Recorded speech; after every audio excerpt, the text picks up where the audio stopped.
to 16. So I just mentioned about the shell script of the running the jobs go.sh. So here you specify the node number, computation time, and also some which queue do you select, and also some output list and the number of threads. So in these examples, so number of the threads is specified as 8, but probably you tried this number was a 16 case. And the final part provides a .a.out, and so in this case, input dot is some redirected for input file. So the bottom part of this page, I describe the input dot. So we just provide two parameters, n and n-opt. So n, large n is a problem size. So this is a vector length. So I will show you the detail of the program later. So here we just do some operations for vector. So this n provides a number of the problem size. And n-opt is this is a very special operation, so-called first touch. So this is something like a switch. So if the n-opt is specified as 0, we don't do any first touch. But if it's specified 1, so we do some first touch operations. So basically, as long as we use FX10, so this first touch doesn't work. So it doesn't matter. But so most of the current multi-core CPUs are so-called NUMA architectures. So we have to be careful about that. So today I'd like to briefly talk about the first touch issues, very briefly. Okay, so test.f and test.c, the content is very simple. So they are doing two kinds of operations. One is DAXP, and another one is a dot product using OpenMP. So here we evaluate the effect of OpenMP directives and also effect of the first touch data placement. So the page 2, actually this is test.c. So this is a C code. So anyway, so it's very simple one. And so first, we specify the problem size and also the option. So as I mentioned, n-opt is some first touch selections here. So next, here. So we allocate some vectors. Oh, sorry. I think we should use this one. So here we allocate the vectors according to the n, which are provided by input dot. The problem is very simple. So first, so if n-opt equals 0, we just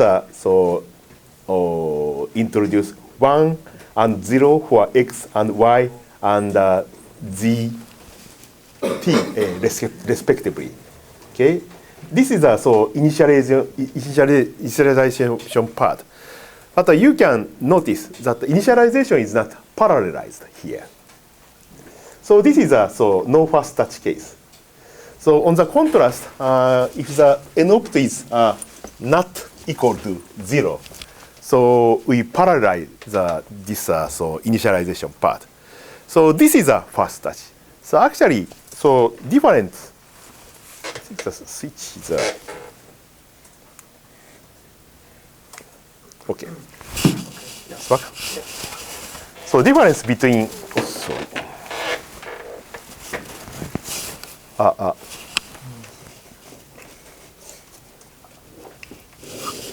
okay. I'm afraid that's out of battery. Okay, that's okay. Okay. Okay, so difference between the with and without first touch is just this part. So initialization by in parallel manner or serial manner. So this is just so difference between first touch and without first touch. Okay. So next part is just doing some DAXP computations. So we have 5 vectors. So we have 5 computations inside the loop. So you can see we parallelize the code using OpenMP like this way. And so this OMP get W time provides a computation time. So basically, so OpenMP get W time provides us computation time from certain point of the computations. So basically, this value itself don't have any meanings. So if you try to insert like this, and so S2 time and E2 time, and if you extract S2 time from E2 time, you can get the computation time between these two OMP get W time. So usually we compute the computation time in this way. So I think you have some experiences in E time or C time in Fortran or C. So that's the same way.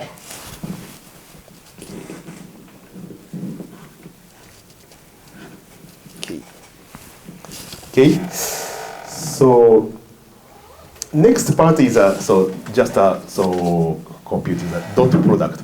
So here we also calculate the 5 types of the dot product and just measure the computation time. So for this loop. Okay, so in the case of the C program, probably you noticed you have some meaningless loop here. Just a program OMP parallel, and so there are no content here. So this is very required for Fujitsu's C compilers. So in Fujitsu's C compiler, so dummy program needed before actual computations. So this problem may be fixed. When I prepared this material, but it's not fixed yet. So threads for OpenMP are generated during the first parallel loop. And this procedure is expensive, usually very expensive. And in Fortran, this dummy loop is implicitly inserted by the compiler before computations. But in the case of the C compiler, so we have to do this manually. So as for the usual usage, it's no problem. But in this case, we measure the computation time. So that means the first part is very expensive. So if we don't do this initialization. So that's why I put this dummy pragma in Fujitsu's program. And I think, I hope that NTU cluster, it doesn't matter. But anyway, so probably this dummy loop is inserted in C program on the NTU cluster. Okay. So actually, I asked Fujitsu to fix this problem for a long time, but so every time I do this lecture, I test it. So this time, unfortunately, it's not fixed. Okay. So, but from the practical usage, it doesn't matter. Okay. So this is a result for the DAXP part. So including the effect of the first touch. So both for the FX10 and so another T2K is our old system. So the light gray is a no first touch, and the dark gray, almost black color bar is a with a first touch. So this provides a time for computation. So smaller is better. So down is good. And you can see in the case of the FX10, so there are no differences between with and without first touch. And also you notice that so more than 4 threads, the performance is not so good. So there are no changes beyond the 4 cores. I don't know the reasons, but so I think that loop is so thin. So there are very few computations in each loops. That is one of the reasons. But anyway, so the performance is not so good. But you can see there are no differences between with and without first touch. On the contrast, you can go to the T2K. It's our old system. It doesn't work anymore. And you can see there are very significant difference between with and without first touch. So dark gray case with first touch case is much better, especially for more than 4 cores or 4 threads per node. And so in this case, so T2K case, the result is rather scalable compared to FX10. Okay. So here, so please don't mind about the efficiency, parallel efficiency about the FX10, because I will show you the result for real applications. So finite volume case. So you can get sufficient speed up there. So you don't have to mind the very bad efficiency in these small loops. Okay, so this slide overviews the first touch data placement. So this part is referred from the patterns of the parallel programming by Tim Matson, which I recommended this morning. So yeah, I just read this part. So in order to reduce memory traffic in the system, it is important to keep the data close to the PEs. So PEs is a processing element that will work with the data, so such as a NUMA control. So this means if you have multiple processors, so data should be processed. Data should be on the memory which is processed in this processor.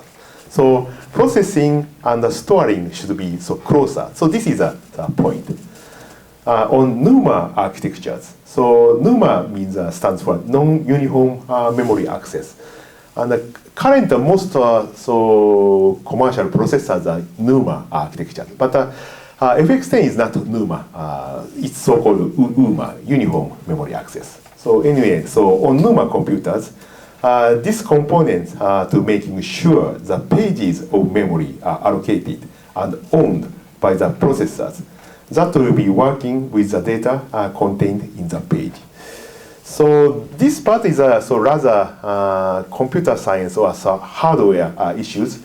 So usually, you allocate some arrays, but just allocating array doesn't work. So they have no data is allocated. So if you do some initialization, so that processor has some page file corresponding to that part on its local memory. So this is real work. So the red part, the third part is the most important part. The most common NUMA page placement algorithm is the first touch algorithm. In the first touch algorithm, the processor first referencing a region of memory will have the pages of memory on its local memory. A very common technique in OpenMP program is to initialize data in parallel using the same loop scheduled as will be used in data in the computations. So here, the first touch rule means the page file is kept on the processor, which touch the first of that data. So this means that initialization is very important. So initialization should be done in the same way which so we do calculation in parallel calculation later. So that's why so I just showed in the previous page so two kind of method with and without first touch. So with first touch case, so we parallelize the initialization. So you can see the very significant effect on T2K machines. So this is a very important operation. So the conclusion is that if you use the NUMA systems, so you have to be careful about the initialization of the arrays. Okay. So this is some architectures. So in the case of the Fujitsu FX10, so we have a single memory space on each node, and 16 core, so uniformly can access to memory. So in the case of the T2K Tokyo, they have 4 CPUs or 4 sockets on each node of AMD Opteron. So for example, this core can access to this memory directly, but it's very far, so it's very slow. And so Cray XE6 in Lawrence Berkeley, so it's almost retired. So it's some extension of T2K system. So they have some crossbar here, so it's much faster to go to here. But so even in this case, so it's much slower, so compared to accessing this local memory. So in this type of NUMA architectures, so the data which will be computed on these cores should be on local memory. So this is a very important point. And I think that most of the, I noticed that most of the NTU clusters include so 2 or 4 processors on each node. So in that type of architecture, so you should be careful. Actually, I didn't evaluate it, so this effect of the first touch on NTU clusters. But if you try, so without first touch, you may get some different solutions. But fortunately, recent Intel architecture has a very fast so communication inside the node. So in the case of the T2K, this is a rather old system. So the traffic speed between this and this are very slow. But the recent Intel system provides a rather faster accessing from so external memory. So anyway, so you can try it later. Okay. So after this is some repeating the same issues, but more detailed and more systematic way. So NUMA architecture is basically we need some non-uniform memory access.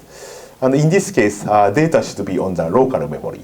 And the local memory means the memory of CPU socket where the core locates. And if data are on remote memory, it is not efficient. So as I mentioned, so data should be on this memory. So in the first touch algorithms, the processor first referencing a region of memory will have the pages of memory on its local memory. So as I mentioned, parallel initialization of arrays is effective. So usually, so we have some arrays. I should go to the center.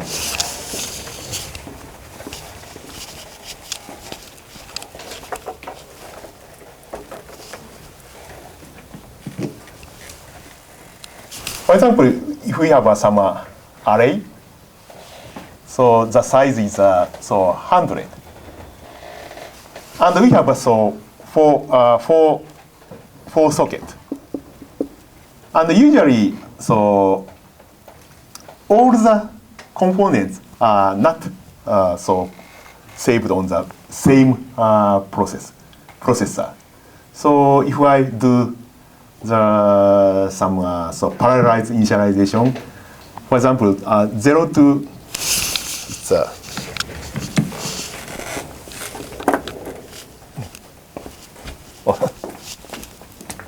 thank you. So if we have four sockets, 0, so 0 to 24 is on here, and 25 to 49 is on number 1, and 50 to 74 is here, and 75 to 99 is on 3. So in this way, so the component is saved on the page file of these arrays so separately stored on each local memory. So this is the idea. Okay.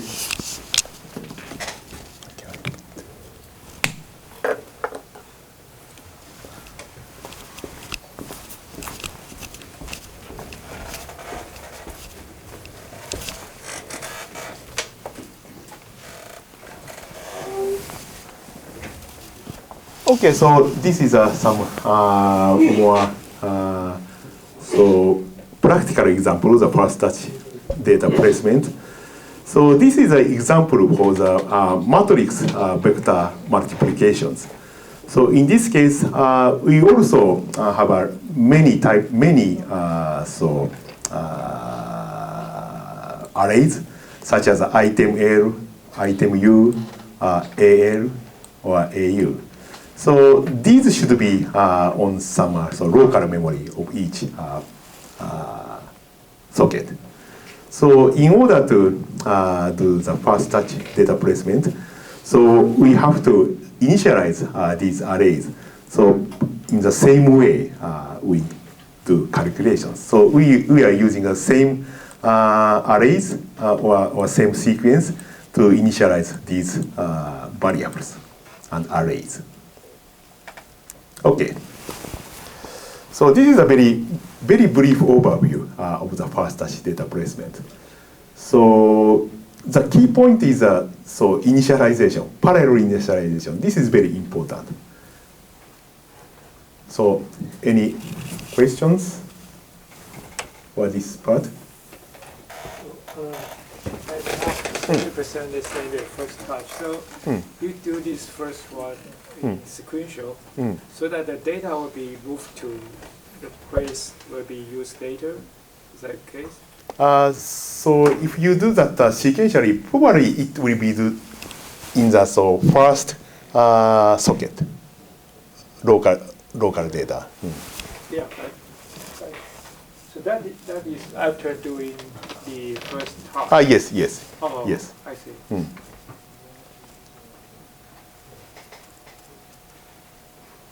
But you put that before doing the parallel for loop, open. Yes.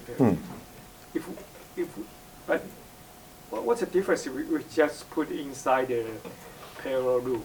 Will that get a different effect? Yes, because so if we put the inside the parallel loop, so the corresponding socket touch the certain part of the array.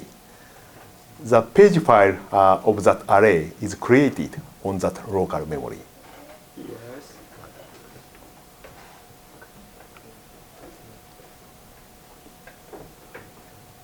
But if you do that outside the parallel loop, right? Yes. Yeah, but usually we do that before computations because this is initializations. So basically, it's a initialization. So just we do that perfectly same way, initialize the same way as we do in the computations. So this is a key point. Okay. So if we do that in a parallel loop, it will assign the wrong memory for that data. Is that the case? Sorry? Yeah, so I mean, if we do that within the parallel loop, Right. then probably the memory location is not in the correct part. You mean during the computations? Yeah. So it depends on when first touch occurs. Yeah, that's because initialization just confirm. Okay. Parallel initialization just confirm that the page file is surely allocated on the local memory. Yeah, of course, if you try to do inside the loop, so it might be good. So on the local memory, but if you touch the data before that, so it's on that part.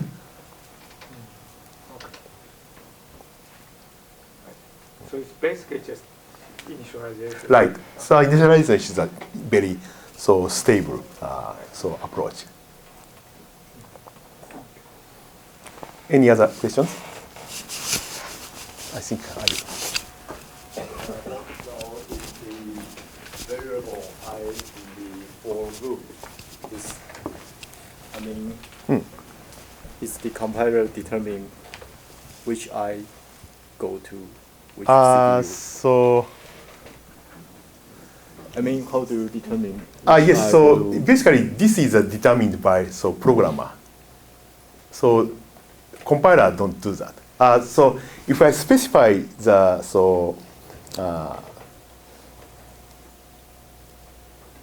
basically, if we do the same way in the computations, okay. So the compiler automatically finds the same place to be located. Also, in the initialization state and the computation state. Right. Yes. The CMI will go to the same CPU. Yes. Okay.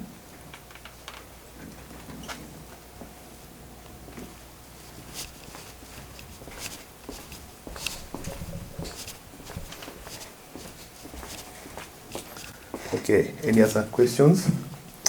Yeah. Basically, this part is not. This knowledge is not required for computation FX10. But if you do multi-core computation, so this knowledge is very important. And so, as I mentioned, the recent architecture, so the memory traffic speed is much improved. So sometimes it doesn't matter, but anyway, so it's very important issues, I think.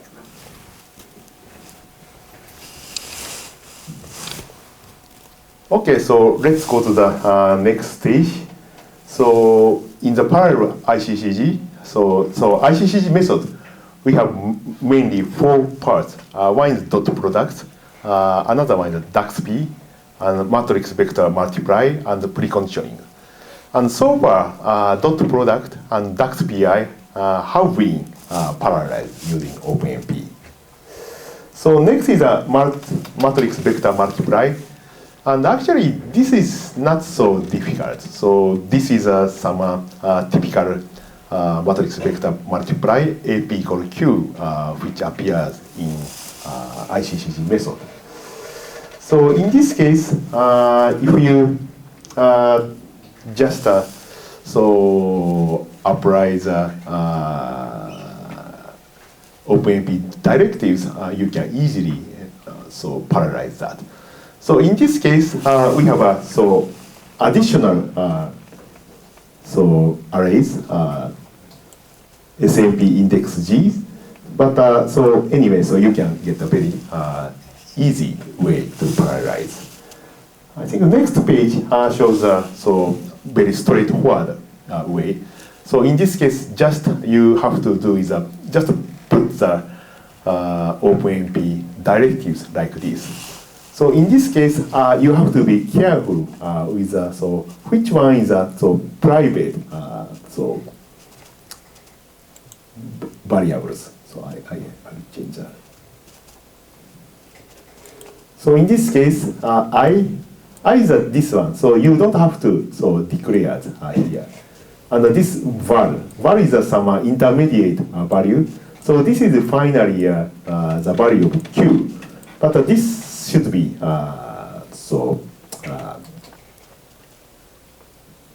private. And this K is I think K doesn't appears. So we don't need K here.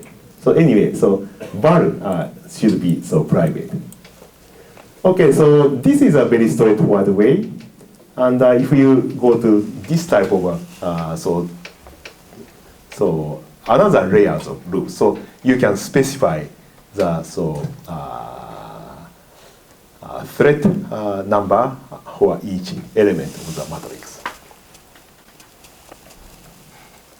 Okay, so as I mentioned, this page, so this type of approach is rather better for GPU and very many core architectures. And because the structure of the loops are much simpler than the previous one. But as I mentioned this morning, so in this class, I recommend this type of approach because you can specify the certain ID of thread where the element of the matrix goes. Okay, so actually 3 of the 4 operations are parallelized using OpenMP. And the final thing is preconditioning. So this part is a very difficult part. Okay, so actually if you apply the point-Jacobi diagonal scaling, so this is the option 3. So this is very easy because the process of that part is like this. So you just apply the OpenMP. So you can easily parallelize that. So even if you use some additional arrays index here, but it's still easy. So you don't have to think about anymore. So point-Jacobi is very easy. But if we compare the computation time for the method 1 and method 3, so you see in the case of the 64 cube case, so you have only 146 iterations for method 1, but you need 400 iterations for method 3. And if you compare the computation time, it's rather slower like this. And so even this type of simple problem, so you have to try the method 1, so which is a ICCG case. Sorry, I don't know why Jacobi can perform such well. Is that because this method 3 is incomplete? Method 3 is just a diagonal scaling. Oh, I see. It's a very simple, so this type of preconditioning method. Okay, so in the precondition part, there are 2 parts. One is the factorization part before computations, and another one is the forward and backward substitution. So here, just I show the forward substitutions. So the problem of this case is that data dependency. So data dependency means a conflict of reading from and writing to memory. So they occurred simultaneously. So this part is difficult to be parallelized. For example, in the case of the IC factorization, so this value is basically the WDD. So we are now calculating WDD, but you can see WDD appears in right-hand side also. So if you do parallelization, so it's a very complicated problem. So this is a data dependency problem. So for example, if we think about forward substitutions with 4-thread parallel operations for this type of 16 mesh cases. So it is rather complicated. I cell start at 0, but item L start at 1. So we have 2 meshes here. Okay, so this shows the I cell part.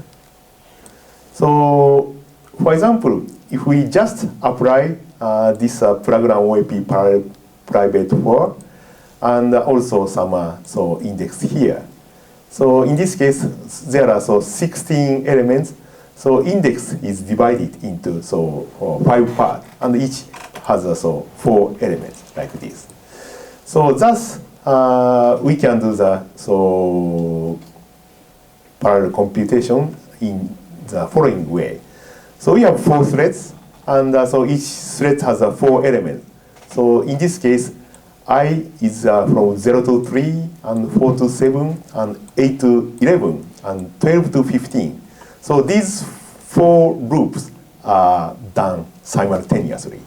Okay, so this is how the parallel computing is done.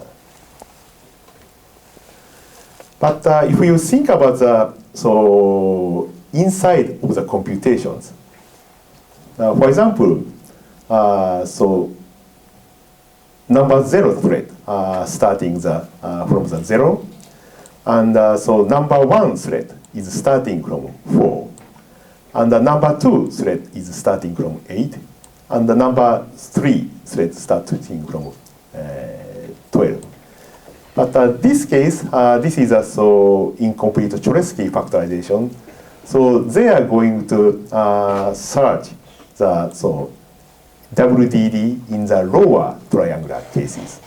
So in this case, this number 4 nodes is referencing the result of number 0.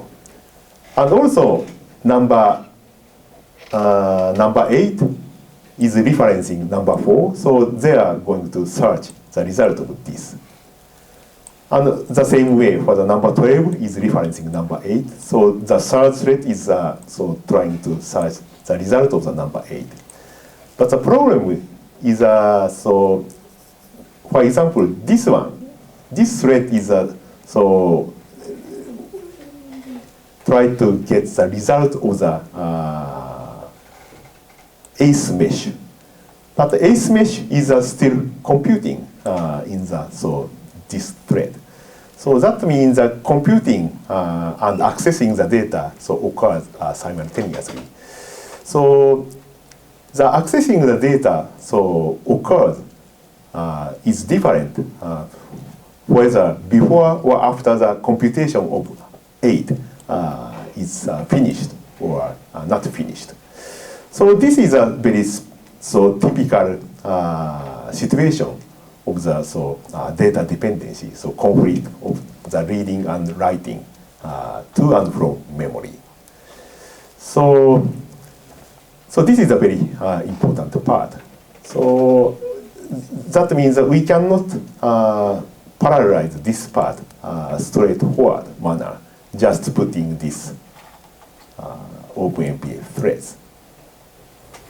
So does it make sense? So this is one of the important parts, because this is motivations from the next part. Are you okay with this? Okay. Okay, so far 3 processes of the ICCG have been parallelized using OpenMP. But as for the preconditioning, something special needed. So just inserting OpenMP directive is not enough. So we have to do something different. Okay.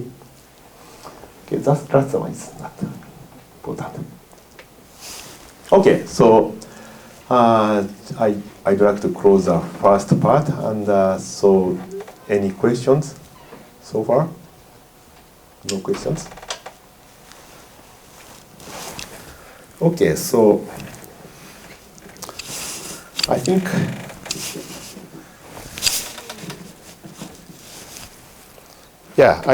so now 10 minutes faster than I expected at this point. Okay, so let's go to the next part.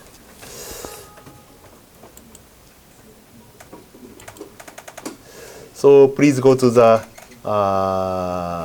reordering part. Okay.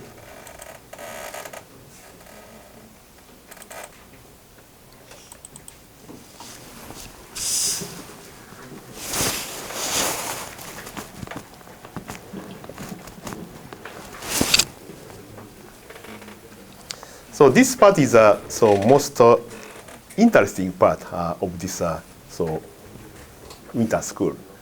And I think so there are no textbook so writing written about these issues, especially for the OpenMP textbooks.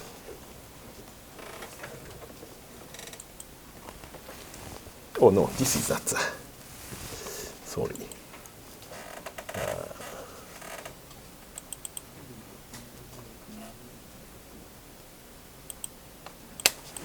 Oops.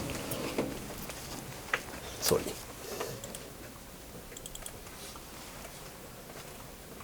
Okay.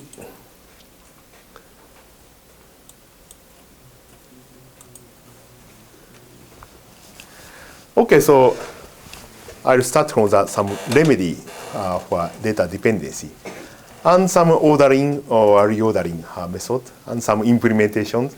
And finally, so I'd like to show some implementation of the reordering to the ICCG solver, which I showed yesterday.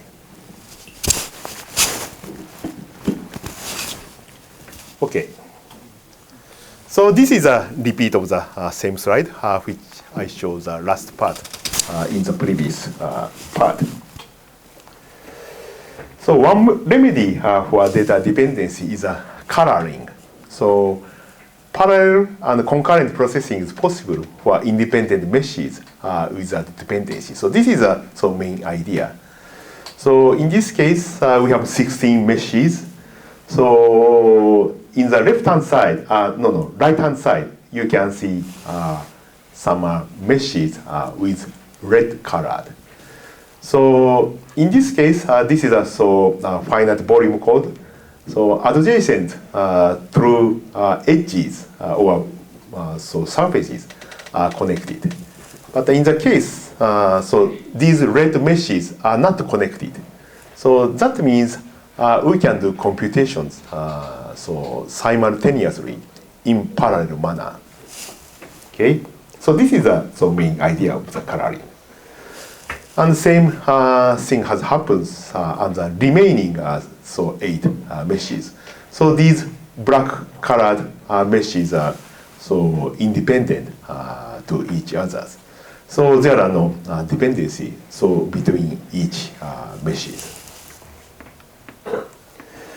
So in this case, if we have colored in red and black, so we can do parallel computations.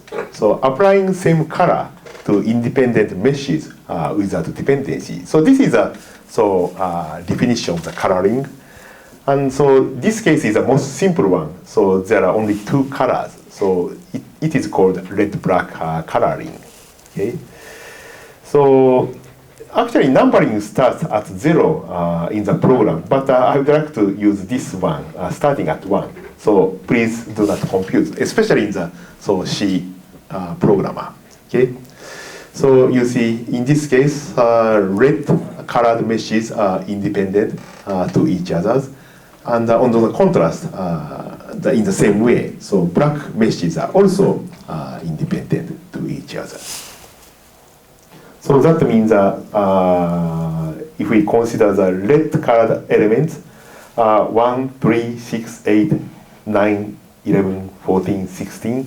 So we can do some kind of the parallel computation for these meshes.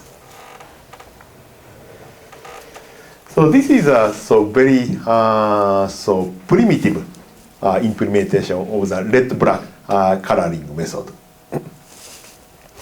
Basically, we have 2 parts of the computations. The first part is just compute the red color, and the second part is the black color. So let's go start from the black color.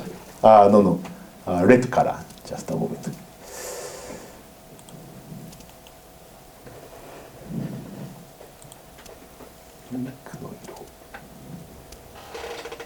Okay. So this is very just insert this OpenMP directives. was so this is a part was for the substitution part. Okay.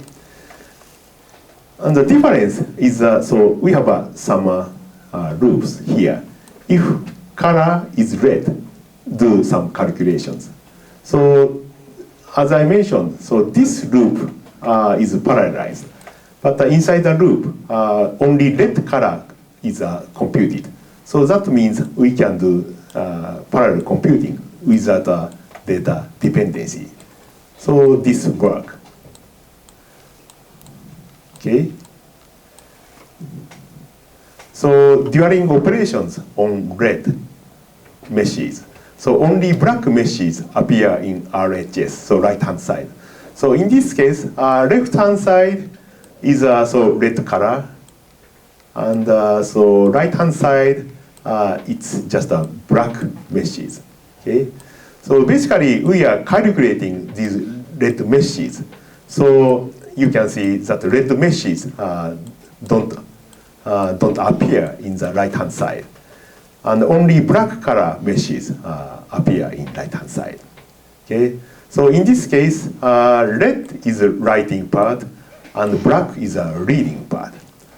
And during operations on red meshes, values on black meshes do not change. So because it's just referenced, they are just referenced in the right-hand side. So the values of the black meshes don't change during these computations. So thus we can avoid the data dependency. Okay. And same thing happens in the black color. So this is just so vice versa. So during operations on black meshes, so only red meshes appear in RHS. So in this case, black is writing and red is reading. So during operations on black meshes, values on red meshes do not change. So data dependency can be avoided. So this is a so basic idea for coloring. So thus, so we can just extract the independent sets. So and coloring the same so colors. So we can do the parallel computation on each color. So this is the idea. So any questions so far? Okay. Okay, so next, so further reordering. So because in this so code which I showed in the page 7, so we have some if then else clause inside the loop. So this is not so effective or not efficient. So in this case, we should reorder the meshes. So according to the color. Okay. So in this case, so we number the meshes red color first. The original number is 1, 3, 6, 8, 9, 11, 14, 16 for the red color. But so after reordering, the numbering is from 1 to 8. And the meshes in black color is numbered from 9 to 16. So we can do the computations so continuously in each color. So this is very efficient. So usually we just color the so elements, and after that we renumber the meshes according to the so ID of colors. So in this case we have just 2 colors, so it's very simple. But if we have more colors such as 4 or 10 or sometimes so 100, so we need more complicated operation. But so fundamental idea is the same, just renumbering the meshes, so according to the color ID. And in each color, the number of meshes, ID of meshes are continuous. Okay. So in this case, so we have a so 2-dimensional index. So each index has a so some index for both of the color and also thread. So thus we have 8 meshes for each colors, and we have 4 threads. So that means that we have 2 meshes for each thread. Okay. So this is more simpler, and this is more efficient because so amount of the source code is half compared to the previous one, and also the efficiency is much better. Okay, so I'd like to talk about some more general issues about ordering and reordering. And the effect of the reordering is extracting the parallelism and removing the dependency. And also, we have other effects by reordering, so such as reducing the fill-ins and reducing the bandwidth of matrix, and also reducing the profile. And also, they have some effect on blocking. And so this part is related to the 4-color problem, or traveling salesman problems, etc. Probably, so some of you are from a math department or some information science department. Probably you have a class of the graph theory in. Do they have graph theory class? So probably some knowledge in class of the graph theory is very useful for this type of part. And so some of the researchers working on this area, such as reordering or renumbering, is originally from the expert of the graph theory. Okay. So this is also related to the some issues of graph theory, and we apply this to numerical analysis.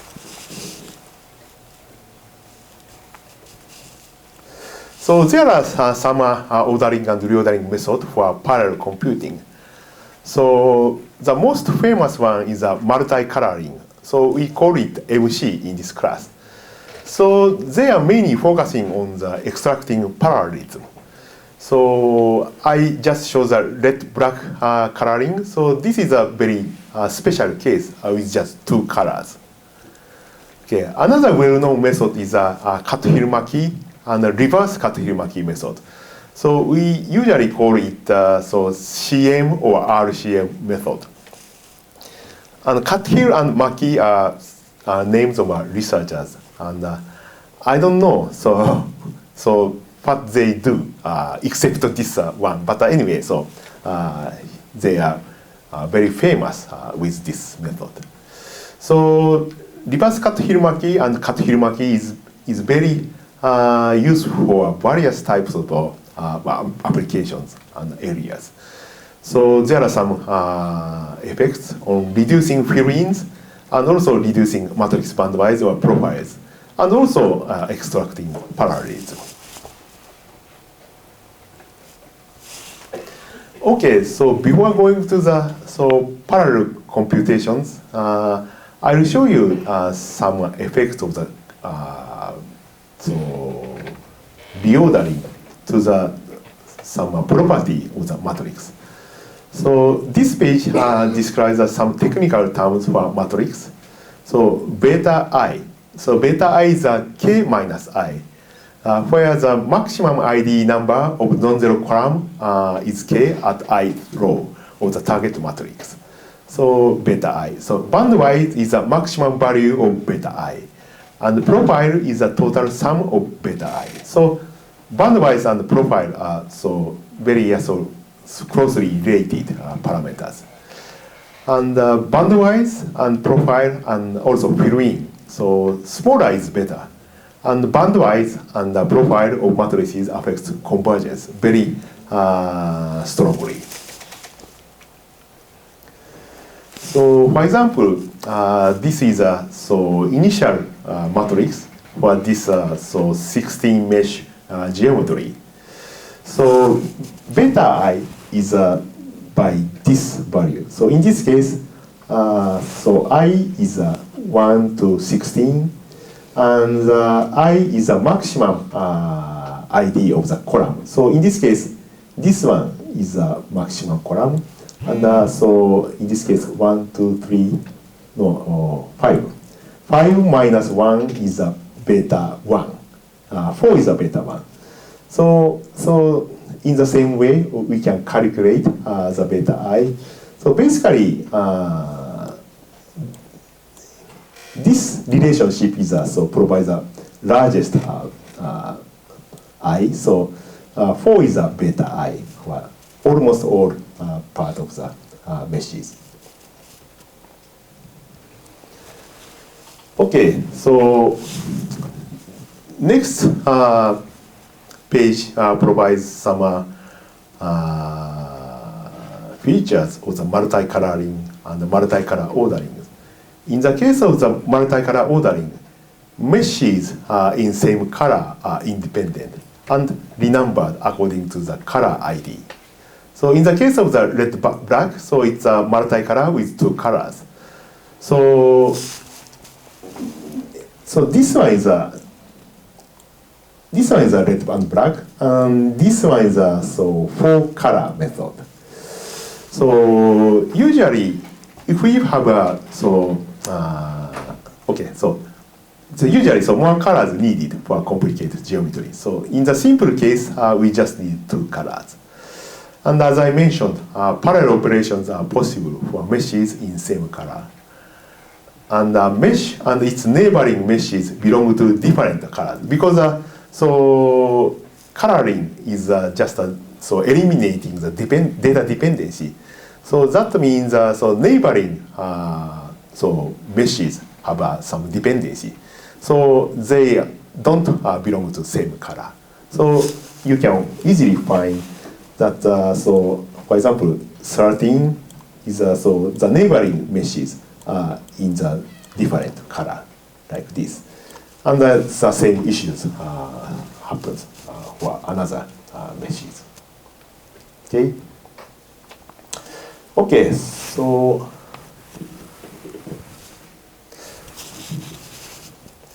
yeah, let's go to the or should I have a break here? Yeah, I think it's 1 hour when we start. Okay. Oh, it's okay. So let's take a 10-minute break here. So any questions so far? Oh, questions.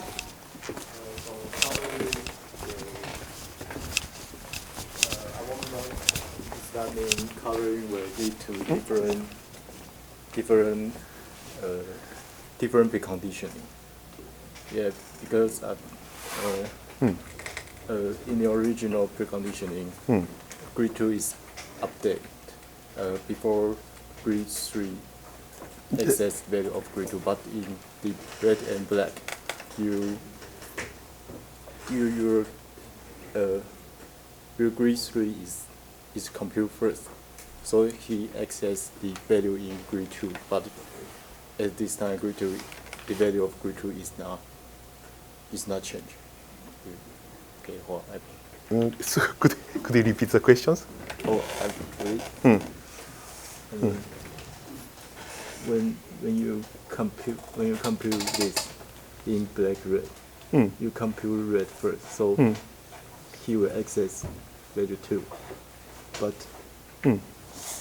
But when you use you use the preconditioning, you compute first row and the second row. So you compute the third row. The third row access the value at this point, but this point the value is changed. I see. Yeah, I think probably you are pointing a very important point. So you mean the sequence of the computation is changed by reorder. Yeah, it's a very good point. So yeah, it's true. It's true. Okay. So the sequence of the computation is changed by reorder. It's very obvious. So that sometimes affect convergence. So very significantly. So I will show you some such cases later. But this is a very good point. Yeah, so you should remember the reordering is very nice for parallelization, but sometimes so it provides changes of the results or some changes of the convergence. So this is very important point. Yeah, thank you very much. So let's take a break.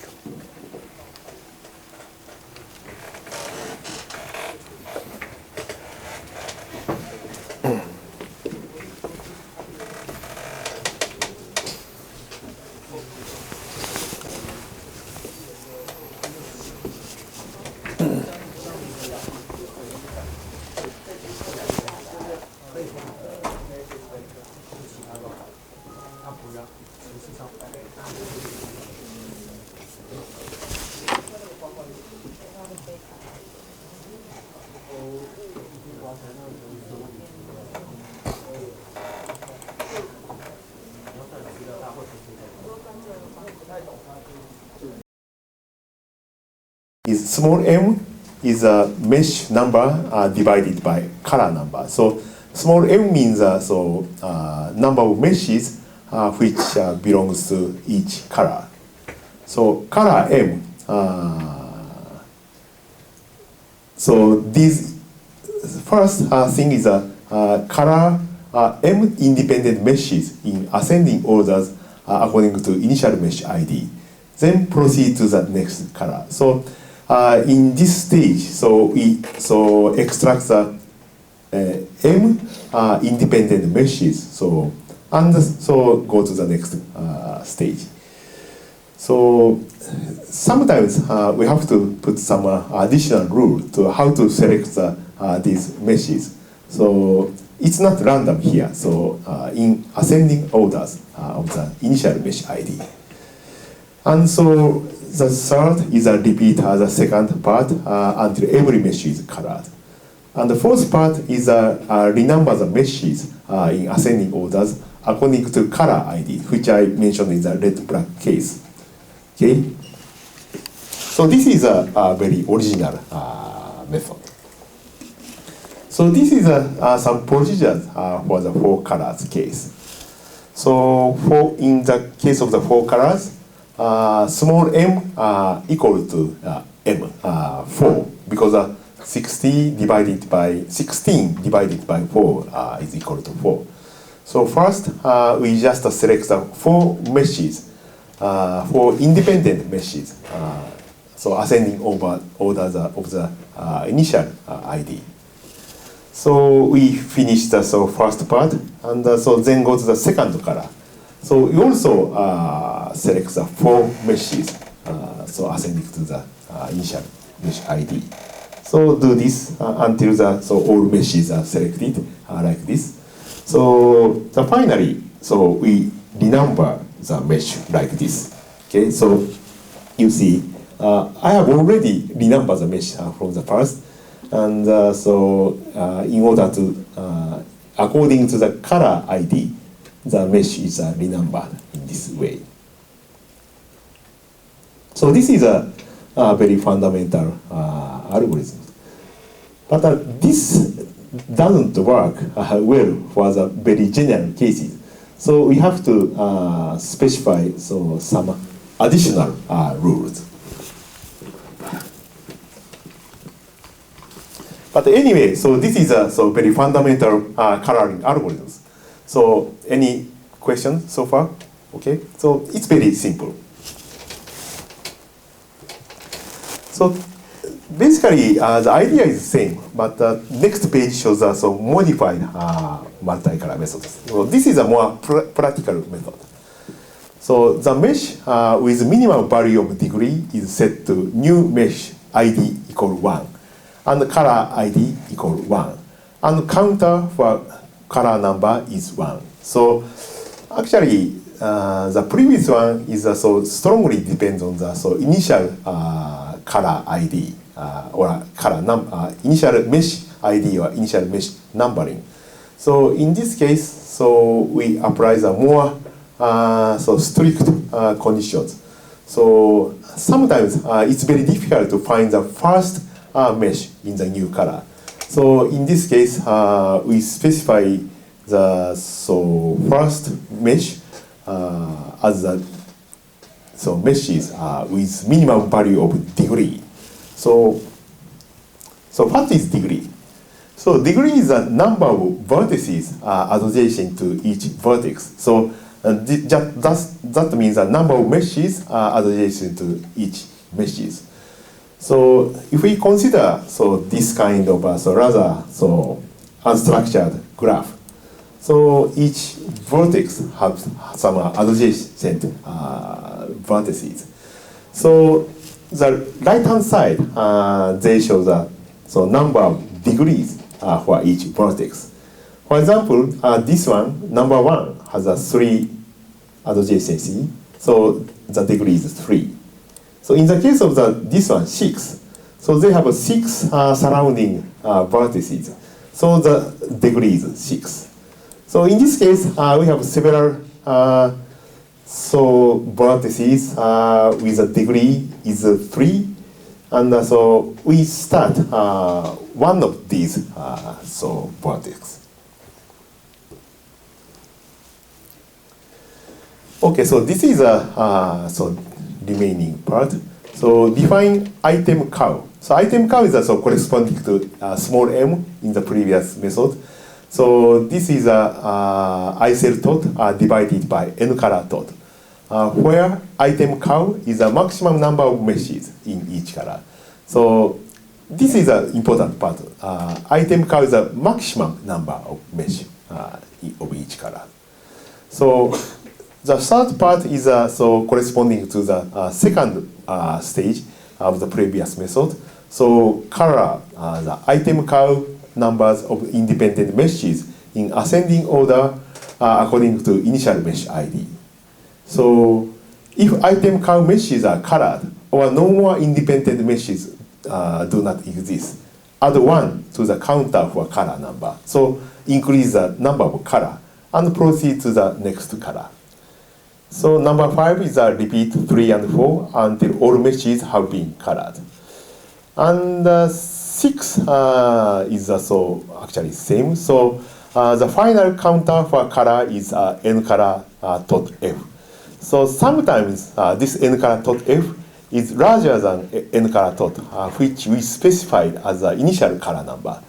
So even if we specify the number of color as 3 at the before coloring, this number could be larger than 3, 4 or 5. Okay. So this is according to some data structures.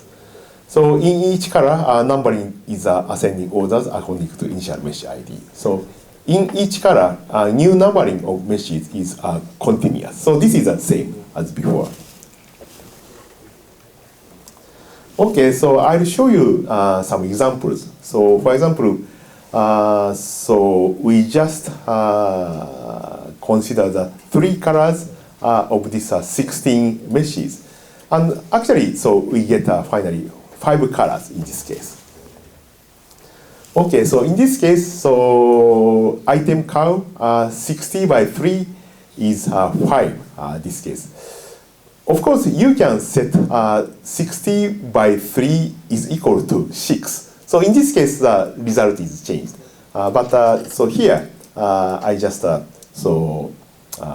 apply a more conservative way. So this case, 60 by divided by 3 is 5. Okay. So now we start the numbers of 5 independent meshes in this way. And next, we choose another 6 independent meshes.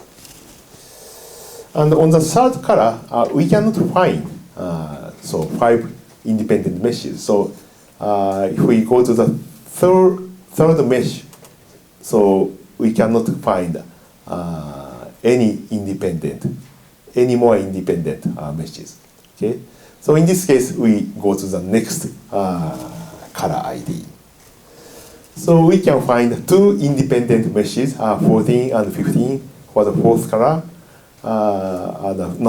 Fourth color, but we cannot find another independent meshes. So just one mesh here is remained.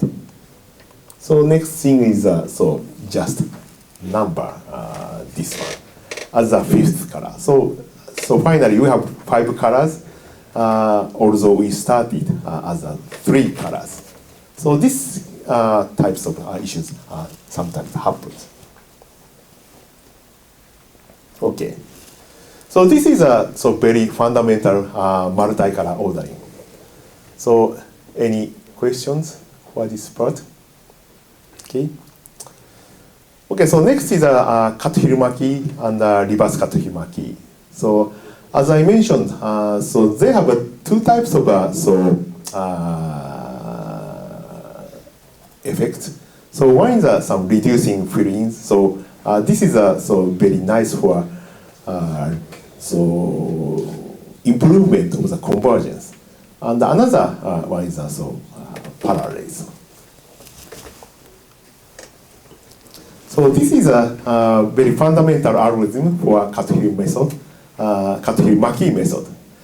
So in this case, in the cut-Hirumaki and reverse cut-Hirumaki, so we don't call the independent set as color. So we usually call it level, but basically they are same thing. So we start from the mesh with minimum value of degree. So that is set to level 1. So in this case, the meshes, number of mesh in level 1 is just 1. So this is a feature of the cut-Hirumaki and reverse cut-Hirumaki. And basically, so we should go to the second stage. So meshes adjacent to level equal k minus 1 meshes are set to level k. So in this case, so we start from level 1. So meshes adjacent to level 1 is set to level 2. So basically, we repeat this. And so finally, we renumber the meshes in ascending orders according to the level ID. And in each level, so numbering is in ascending orders according to the value of degrees and initial mesh ID. So we combine these 2 criteria. So in each level, new numbering of meshes is continuous. This is the same with the multicolor. So this is an example of the cut-Hirumaki method. So in this case, we don't think about any data dependency. So just some continuity or connectivity with the previous level meshes. So here, so we have several meshes with degree is 3, but here we start from the first mesh. So initial mesh ID is the smallest one. So this mesh is level 1. So as I mentioned, we have only 1 mesh in the level equal 1. So next, so we just search the adjacent meshes, which are 2 and 4 and 5. So they are level 2 mesh. And next is a level 3, and next is a level 4. So that's we finish the coloring. And so we have information about degree. And as I mentioned, we renumber the meshes in each level. So according to the degrees and also the original IDs. So finally, we get this numbering. So as I mentioned, in each level, the number of meshes are continuous. Okay, at the first level, just 1 mesh, and the second level, we have 2, 3, and 4, and level 3, 5, 6, 7, and 8, and level 4, we have 9 and 10 mesh. So this is a original cut-Hirumaki method.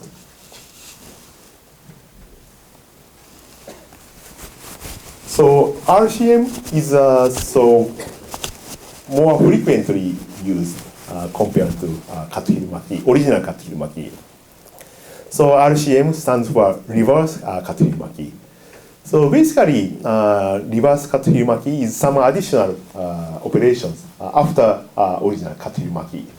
So first, do operations for Katuhirumaki method, and calculate degree at each node, and flag level k from 1 to certain values to each mesh, and repeat this process, and finally renumbering. So in the case of the reverse Katuhirumaki, we do additional renumbering. So renumber meshes reordered by Katuhiri method in reverse order. And in this case, generally speaking, fill-ins are fewer than Katuhirumaki. So this is, for example, initial matrix for this 16 meshes.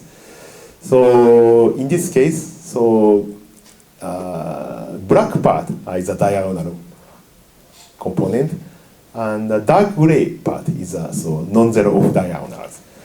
And also the light gray part is a so-called fill-in if we apply some LU factorizations.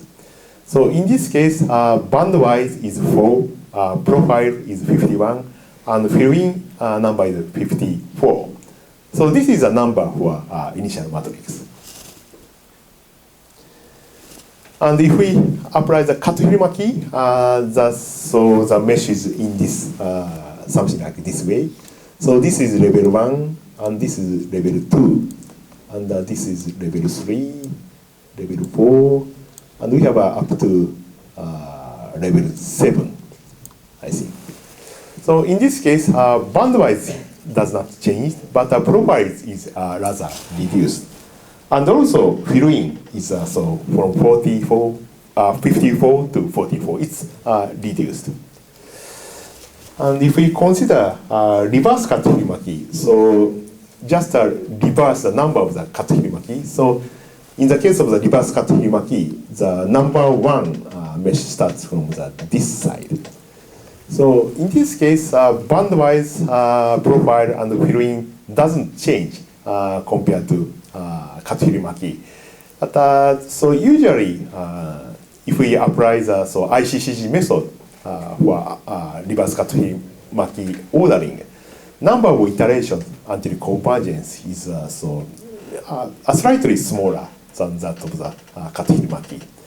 So anyway, so you can see by Katuhirumaki and reverse Katuhirumaki, you can reduce the profile and also the fill-in very significantly. Okay. But in this case, so we didn't think about, so we didn't consider the data dependency about the Katuhirumaki method. So therefore, we cannot utilize this method for parallel computing directly. So you have to modify Katuhirumaki method to be feasible for parallel computing. So the page, this is 30, shows the overview of the algorithms. So we start the mesh with minimum value of degree is set to level 1. So this is the same. And the next mesh is adjacent to level equal k minus 1 meshes are set to level k. This is the same, but so we have some special treatment, so extracting the parallelism, considering the data dependency. So these are written in red letters. So in each level, meshes must be independent, so not directly connected each other. So if a dependent pair is found in same color, so one mesh is removed. So in current implementation, a mesh found later is removed. So sometimes it strongly depends on the initial numbering, but so far it works well. So next is repeat the second phase until all meshes are flagged to levels. And 4 is the same, so just renumber the mesh according to the levels. Okay. So next page shows the procedures of the modified Katohiri-Maki method. So in this case, we have to think about the data dependency. So finally, the number of color is so much more compared to the original Katohiri-Maki method. Okay, so this is a level 1 mesh, and the next one is also level 2 mesh. But you can see that 2 and 4 and 5 has some data dependency. So we have to remove some of them. Okay. So in this case, number 5 meshes are also removed to keep independent relationship at each level. Okay. In this case, mesh 2 and 4 has no direct relationship. Okay, so next, okay, so this is also after the elimination of the dependent mesh. So as for the level 3, we can select these 3 and third and fifth mesh. And the next case is 6 and 8th. And so now 7 and 9th, and finally 10th. So in this case, we have, so in the previous case, we have just 4 levels. So in this case, we have 1, 2, 3, 4, 5, 6 level. Okay, so usually we have more, we need more levels compared to the original Katohiri-Maki method. Okay.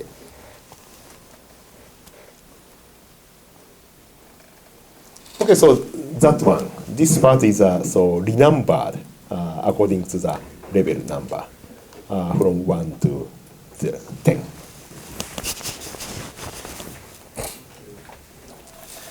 Okay, so I will show you the some real operations for the modified Katohiri-Maki method for this geometry. So this is very simple. Start from 1 and 2 and 5 and 3, 6, 9. So something like this. So you can do this in this way. So this is a final renumbering.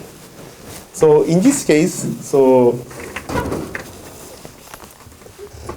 you can see along these lines, so the independent sets line levels are so formed like this.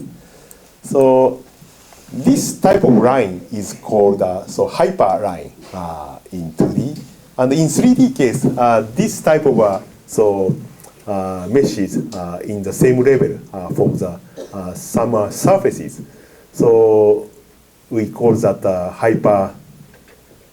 not hyper surface, hyperplanes. Yes, okay, so hyperplanes we call that. So it's very so famous for some very traditional vector computing. The same types of the technique can be utilized for parallel computing. Okay.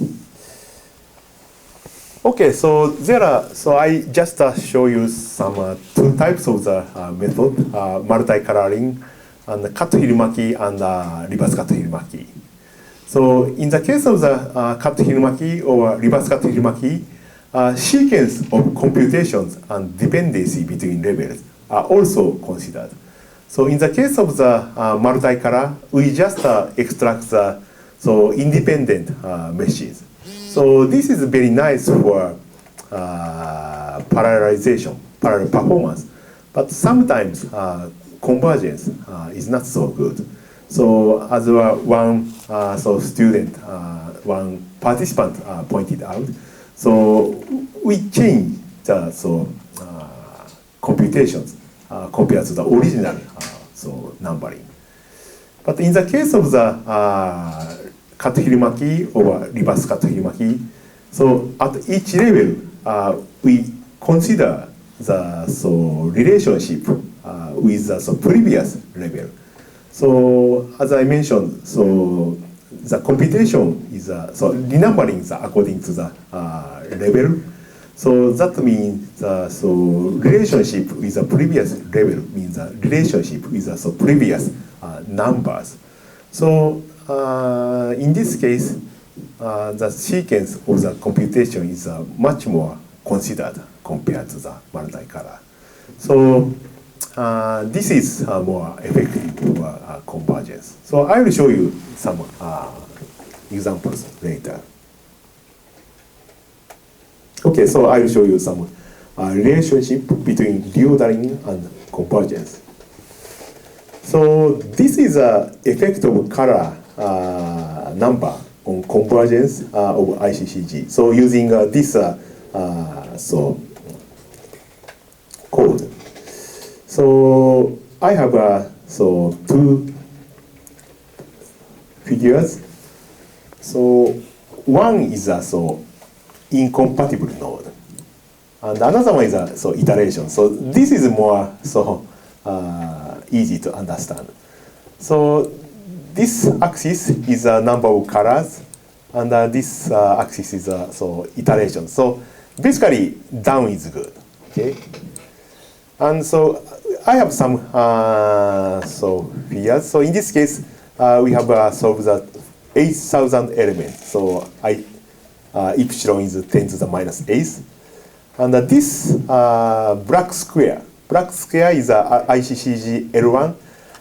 This is a so solver which I provided you yesterday. So you so tested yesterday. So if we use this program with a so 20 by 20 by 20 meshes, so you can get so less than 50 iterations. And so this black circles means ICCG with multicolor. So starting from 2 colors, so this is a red black, and 4, 8, and something, so up to 1,000. So you can see if you have a red black, so the number of iterations increases from so 40, it's 48 to 72. So it's almost 50% larger. So this is a very significant result. So yeah, you can get some so parallel performance using the red black, but so number of iterations increases by 50%. So this is not so good. So another feature is if you increase the number of the colors, you can get a so gradual so reducing. So the number of iterations gradually so decreases. So this means that if you increase the number of colors, you can get so better convergence. But it's still slower than the original one. See? And this one, these two triangles are Kato-Hirumaki and so reverse Kato-Hirumaki. And in this case, Kato-Hirumaki and original case provides the same number of iterations until convergence. And this white triangle, RCM, is slightly better compared to the Kato-Hirumaki. So as I mentioned before, so this is a very typical behavior. So compared to the original numbering, usually the red black is very bad for convergence. But you can get a better answer by increase the number of colors. And Kato-Hirumaki and RCM is so much better than multicolor, and they have very similar iterations compared to the so original numbering. So please keep in mind these figures, because this feature is very important, and so many strategy which I so recommend or introduce you will depend on based on these figures. Okay, and we have another criteria, so incompatible node. This is shown in the so these figures. And I will show you what is an incompatible node in the following several pages. So, okay, so I'll ask you some, I'll get some questions after I explain the incompatible node, okay? So the page 37 summarizes the effect of color number on convergence of ICCG. So this just summarizes some digital values. So number of elements is so 8,000. So red, black, and the four colors are almost same. And this is much worse than initial numbering. And the initial numbering and Katahirumaki and RCM are so very similar. So if we consider the band-wise profile and filling, so initial numbering is 4, 51, and 54. And in the case of the red-black, so the band-wise is 10, so it's increased. And the profile is 77, it's very significantly increased. But filling is rather smaller, just 44. And in the case of the four colors, we have still band-wise 10, but the profile is so slightly, or actually, so decreased compared to the red-black. And fill-ins are still slightly increased compared to red-black. And CM-RCM case, so which I have already shown, it's much better than so other cases. Okay, so it is difficult. So from the result, so this number can show something. So I mean the band-wise profile and fill-in have some relationship with so convergence of each case, but it's not enough to get so more so concrete idea. So how to estimate the effect of the color number of convergence. So actually, so this is a very important part for research of this type of multi-color and reverse Katahirumaki. So the relationship between the convergence and the so number of colors, because so sometimes so we need to estimate the optimal color number before the computation. So from that point of view, that is very important. And okay, so anyway, so here we just consider some convergence. So time for computation is another issue, so it's more complicated. So at this stage, we just consider about the so convergence. And there are many types of ideas, and so here I'd like to so introduce you so one idea. It's so called incompatible nodes. So this is proposed by so Dr. Shundoi. He's Japanese, and he's my very old friend from NEC. Actually, so in the previous century, before year of 2000, he worked for linear solvers and renumbering so very much. So he made a very significant work. But in this century, so after 2001, so he's working for NEC. So I think so NEC's headquarters ordered him to do some work in some bioinformatics. So he's now, so he left the so world of the linear algebra and doing some bioinformatics research. So I haven't seen for a long time, so I don't know what he's doing now. But anyway, so this work is very so great. So I will show you some idea of the so incompatible nodes. So incompatible node is the node which is not affected by other nodes. So idea of such node is smaller than those of adjacent nodes. So if we have smaller number of incompatible nodes, convergence is faster. So in this case, this is original numbering. Okay, so the definition of the incompatible node is IT of incompatible node is smaller than those of the adjacent nodes. Okay, so adjacent, all of adjacent nodes. So in this case, for example, this one, 13. So this is smaller than 18 and 14, but it's larger than 12 and 8. So this is not the incompatible node. So this corresponds to the lower triangular part and the upper triangular part in the quotient matrix. So if you go through the other nodes, so most of the elements has a lower part. So that means they are not incompatible node. But the exception is number one node. So this is the smallest number node. So they have only upper triangular. So this number one node is an incompatible node. So that means in this case, we have just one incompatible node for the original number.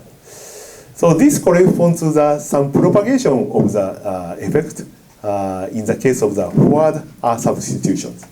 Okay. So this is a idea. So if we apply this idea to the Katohiromaki, this is same. So the numbering is like this: 2, 3, 5, 4, 5, and every node has some lower triangular components. For example, 14s, they have 10 and 9, so this is not incompatible node. Yeah, that's only the first one is an incompatible node. Okay, next, I will try this idea to the red-black case. So in this case, actually, this is not red-black, it's black-red, starting from black, but it's same. So in this case, so all of the black node number is smaller than red node. So that means, for example, number 4, this is a black node. So surrounding nodes are all red nodes. So their number is larger than this one. So if we apply this idea, so all black nodes are incompatible nodes. And in this case, we have a lot of incompatible nodes, you see? And if we increase the number from 2 to 4, so we still have a lot of incompatible nodes, but the number of the incompatible node decreased from this one to this one. Okay. So I think this is not all thing, but other effects such as a boundary condition should be considered. So it is very difficult to provide very general remarks. But I think this idea of the incompatible node provides some answer. So if we have I think, yeah, we have to go back to this slide. So if we apply this case, the number of incompatible nodes is decreasing in this way. So this is corresponding to the decreasing of the iteration numbers of this part. And so I think there are some relationship between number of iterations for convergence and this how do you say number of incompatible nodes.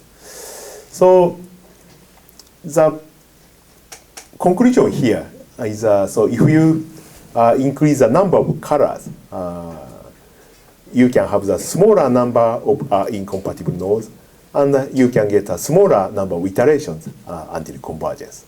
So this is a very rough conclusion here about the relationship between the number of colors and iterations. Okay, so let's go back to page 42. So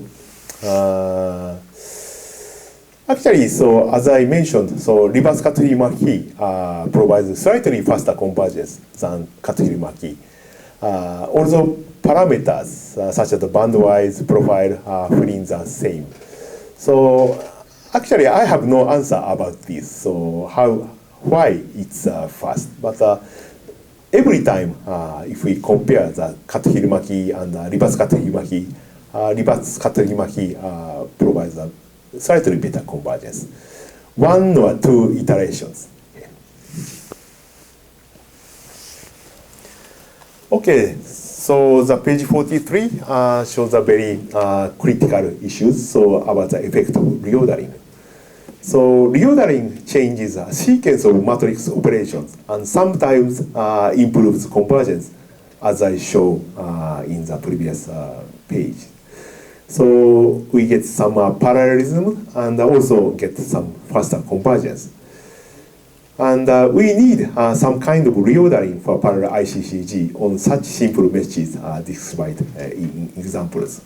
So in this case, the geometry is very simple. But if you like to do parallel computation, so we need such parallelization using reordering. So there are some important issues as a notice in letters. So the very critical things are sometimes reordering may change results. Okay, so in this case, result itself does not change in this problem. So they just change the number of iterations until convergence. But sometimes, so reordering means so we change the sequence of the computations. So sometimes result could be changed. So we need deep insight and understanding on background physics and mathematics. So this is a very important part. So just applying ordering or reordering in a very simple way is sometimes very dangerous. So you have to carefully think about the features of the computations when you apply such type of some data changing. Okay. So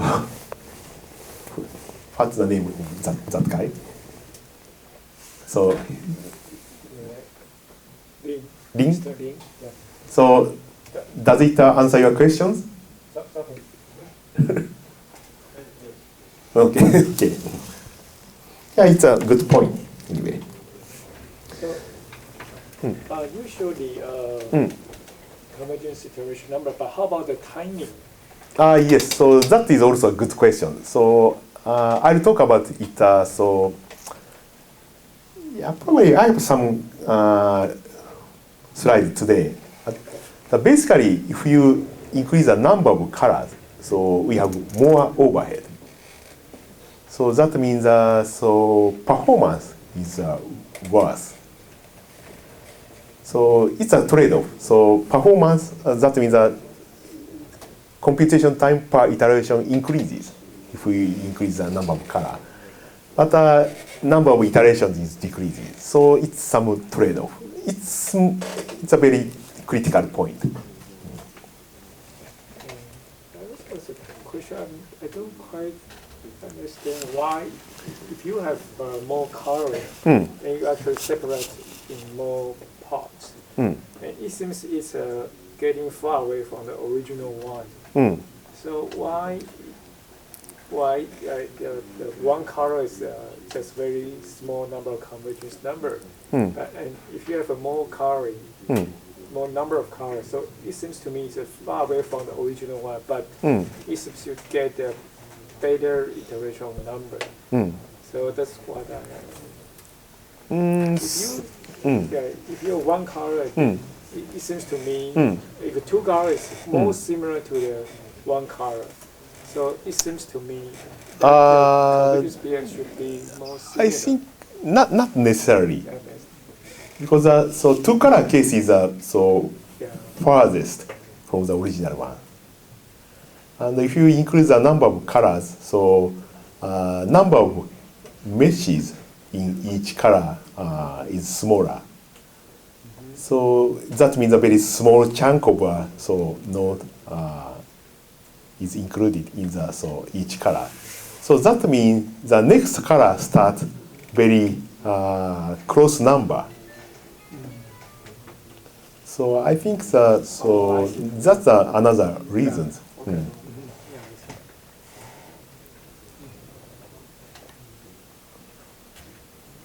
So in practice, so how do you choose the reordering? How do you choose the number of coloring? Mm. So Yeah, it's a good question. So that is so one of the some yeah, we expect something like auto tuning in these issues. So actually, in practical way, so I have so another method. It's a reverse CMRCA method, which I will introduce you later. And so this one is also optimum method. So this is from my experience. And the color number should be so between less than 50. Less than 50 should be the so best convergence. But this result, are they related? But it's depends on the hardware. Yeah, yeah. And probably also the number of nodes. Yes.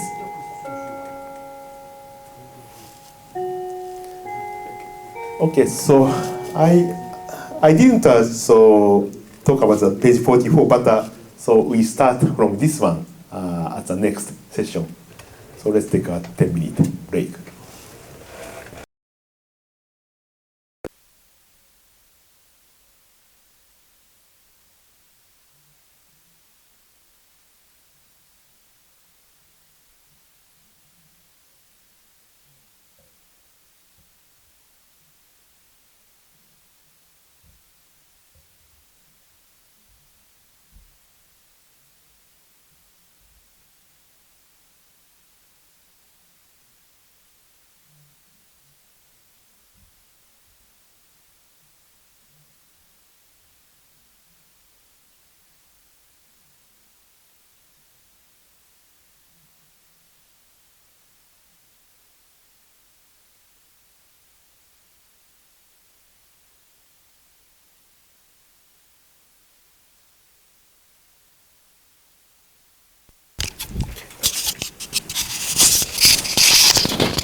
Okay, so here we have two cases. One is a homogeneous case. So this corresponds to the Poisson equations which we are solving by finite volume.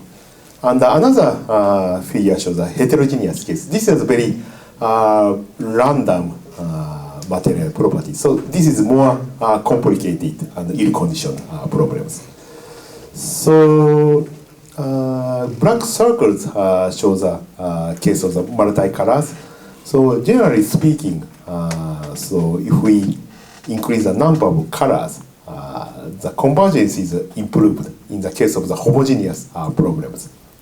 So, but in the heterogeneous problems, so it's very random. So you can see the relationship between color and iterations are something like so very big oscillations. So it's very difficult to estimate behavior. So for the optimum case, so about the 30 color case, it provides a very nice performance, nice iterations. But other cases, it's generally very bad. So the white triangle is a initial case without reordering.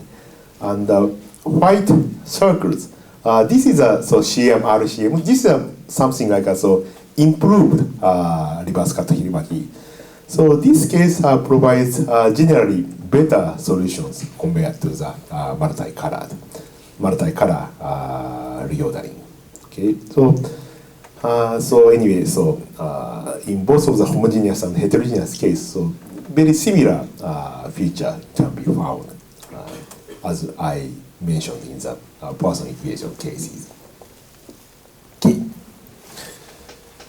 Okay, so next I'll talk about the actual implementation of such algorithm on the real program. So using some hands-on. So let's go back to your PC. Okay. So here we have some. We can apply some coloring iteration program.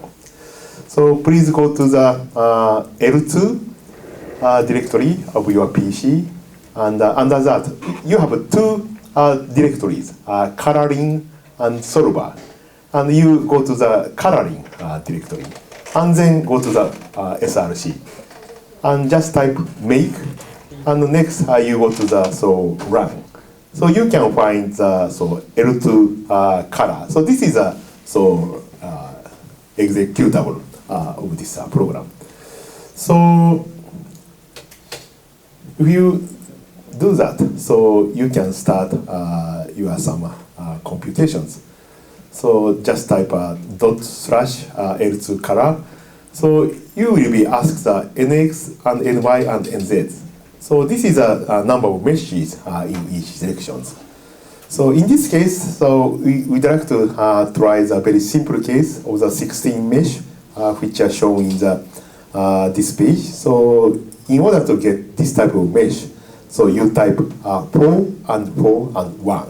So this means 4 meshes in X and Y directions, and just one mesh in Z directions.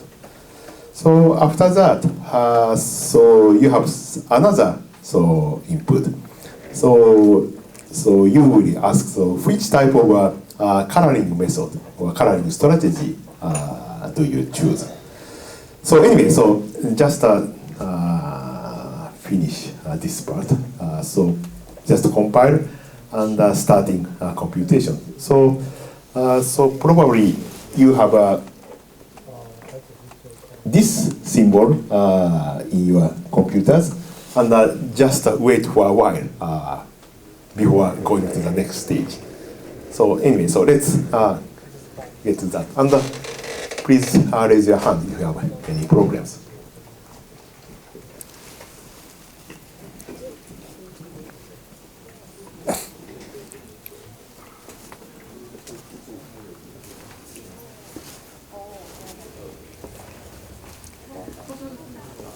Just stop here, right? Yes, yes. Okay. That's right.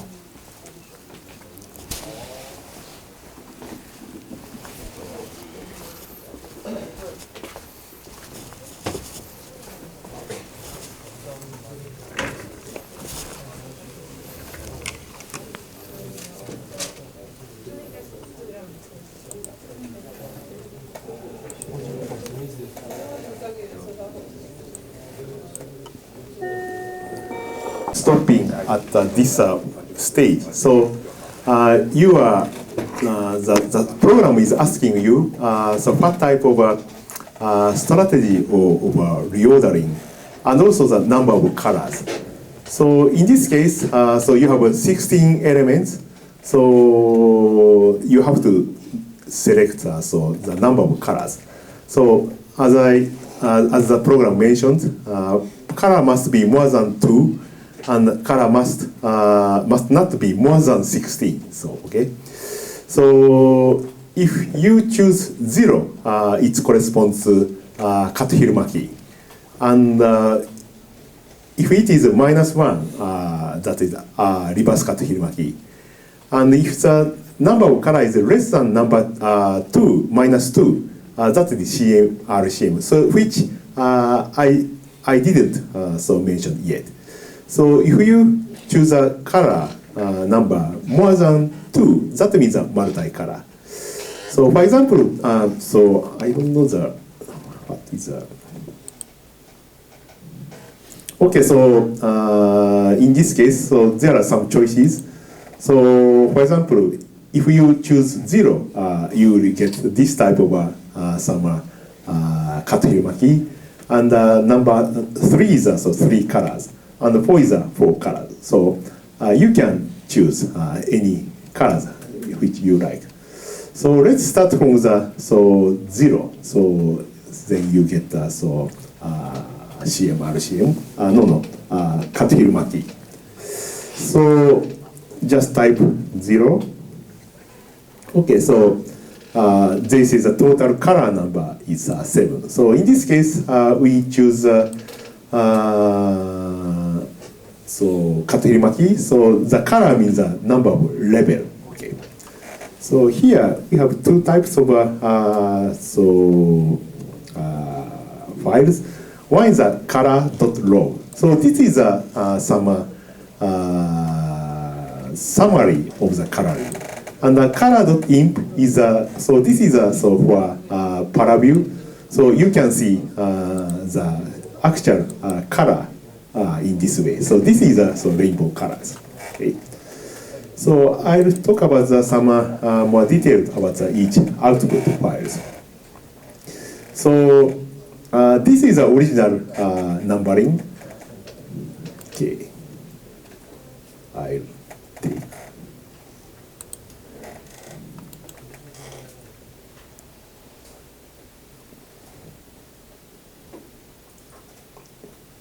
Okay, this is the original numbering, and this one is numbering after the reordering. So in the color.log, you can find some table corresponding to the new and old number and its color, in this case level. So this is a new number from 1 to 16, and so corresponding old node number is also listed like this. And the color number, actually, so the new number is also according to the color number. So you can see this type of continuous color ID like this. Okay.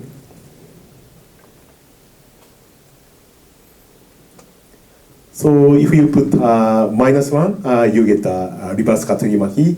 So in this case, the new number, number 1 is starting this part. So you can see new number 1 is old case 16. So you can see the table here. And this is the case of the 3. So as I mentioned, in this case, even if you start from the 3 colors, the final number of colors is 5. So in this case, you have 5 colors like this. Okay, so this is a method which I just showed. Okay, so this is a very beautiful case for just 4 colors. So each colors have 4 meshes like this. So this is a more detailed information about the color.log. So they provide some matrix information. So upper and lower triangular components before and after the ordering. So the first, they show initial connectivity of matrix. So for example, so this 6 and 7. Okay. So this information shows information about the 6th row or 6th mesh. So they have 2 lower triangular elements and 2 upper triangular elements. And they are, so in this case, 2 and 5, and 7 and 10 are the upper case. And also you can find the same information about the 7th row. So we have some list of each node here. And so next, so this file provides renumbering before and after, so which I showed before. And the next part is matrix connectivity according to the new numbering. So the old one, old 6 mesh is now 3 Okay, third mesh is a new numbers. So in this case, this surrounding meshes are all in different color. So they are all larger than this 3. So in this case, there are no lower triangular component, and we have 4 upper triangular components. The number is 6, 8, 9, 10. So it's all new numbering. And also, in the case of the new number 9, so it's old 7, is a very similar situations. So they have 3 lower numbers and just 1 upper numbers. So this is information which are provided by color.log. So you can see interesting point is numbering is changed, and another interesting is upper and lower relationship with the surrounding node also changed. So by coloring, so this is a very important and interesting point. Okay, so let's get into the detail of the code. Okay, so source files of the L2 color is in the L2 / coloring / src. Okay, so this is a main program. So I just skipped the very detailed part. So basically, we have 3 components. One is a pointer init, another is a pointgen. So it's very similar to that of the ICCG procedures. And finally, so we have a output out UCD. So this is a output for UCD file for the paraview. Okay. And another part here is for the some writing to the information to color.log. Okay, this is a structure of the L2 color. This is very simple because it doesn't do any real computation. So it's just finished before the computations. So it's very simple. So you have you start from input and the pointer init. So these are basically same.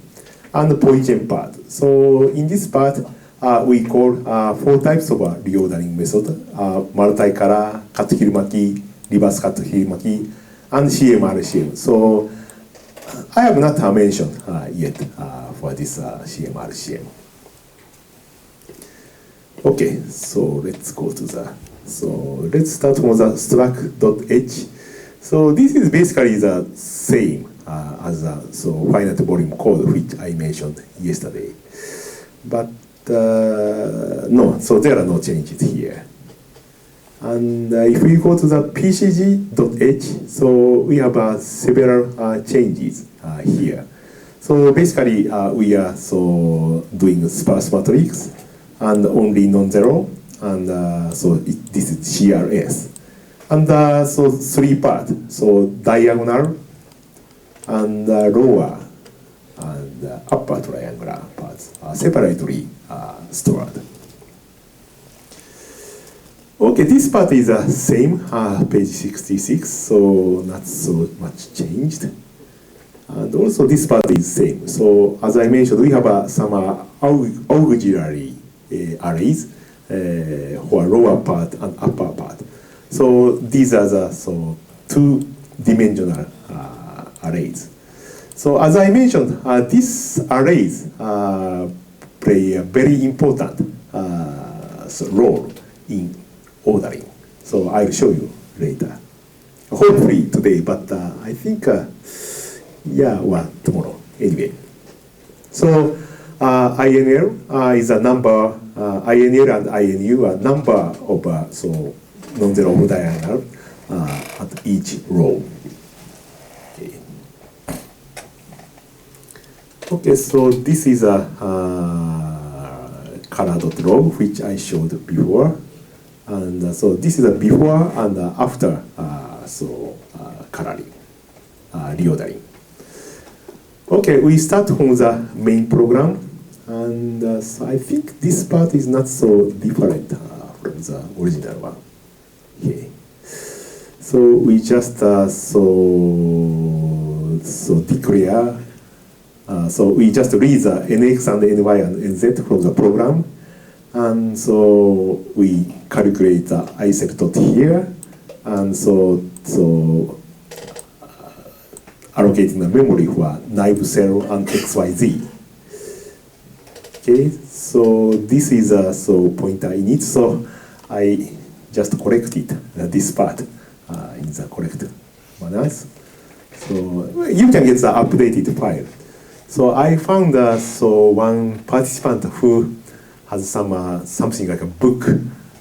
So unfortunately, please change, correct your page later. Anyway, so this part is same. Okay, so we just calculate the naive cell according to each I cell, and the boundary cells are 0 like this. Okay, and this one is also skipped. So next part is a main part, Poison. So I go get the details. So first of all, so we allocate IAL, IAU, and INL, and INU. So this is a very important arrays for reordering. Okay, so next is we just calculate IAL and INL. So according to the information about ICN, naive cell. Okay. So this part is same. So the first I start from the lower triangular part, and next we go to the upper triangular part. Okay. So far the program is not changed so much. So next case, this is a message which you got when you run the program. So you have element isert, and you have to choose ordering strategy and number of colors. So here we have some additional arrays. So one is old to new, and another one is new to old. So these are the similar arrays. So old to new is if we put old ID, so we can get new ID, and new to old is reverse operations. If we put new ID, and we can get old ID from this array. Okay. And anyway, so we get some n color dot here. Yes, so this is allocate matrices, and also color index. So color index provides a number of meshes which are included in each color. Okay, so this is a very brief overview of the each arrays. So INL,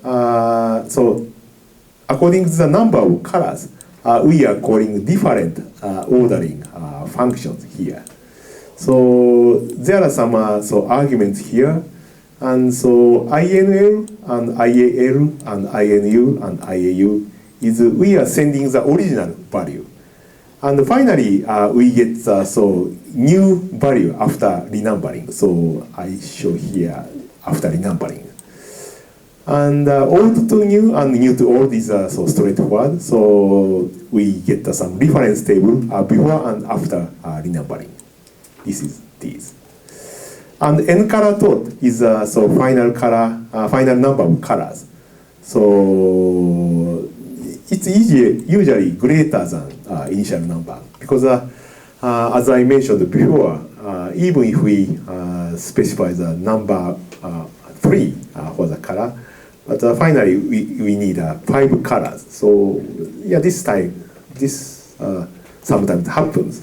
So we specify the number of colors in color dot. The final array is a color index. So the size is n color dot plus 1. So this is very similar to the index L or index U in the sparse matrix storage. So meshes from n color index IC to color index IC plus 1 minus 1 are in IC 1th color. So that means so in the first color, so color 0 to color index 1 minus 1 are included. Okay. So as I mentioned before, so meshes in same color are independent, and we can apply the parallel computations. Okay. So actually there are some complicated situations here. So IC color, so if color ID starts at 0. So IC plus 1 color, so if color ID starts at 1. So in the program, color ID starts at 1. So basically, so please be careful about this. Okay.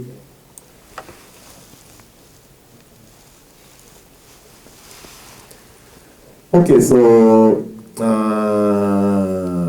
so this is a some after the computation. So we write some this information. So first we write a color number n color dot, and so we start from the so IC equal 1 to n color dot, and each color so we write so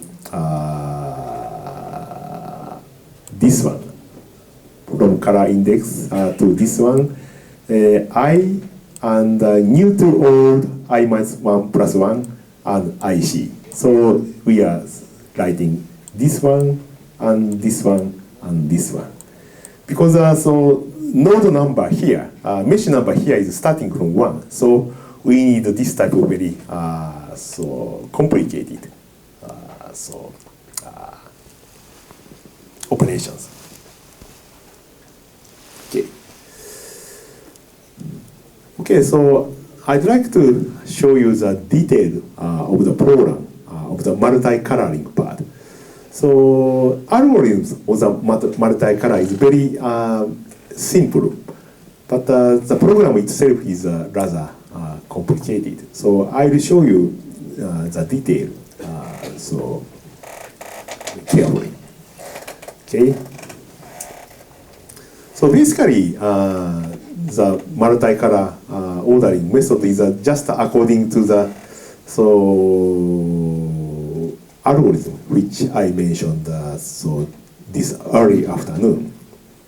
Okay, first I will define the IW.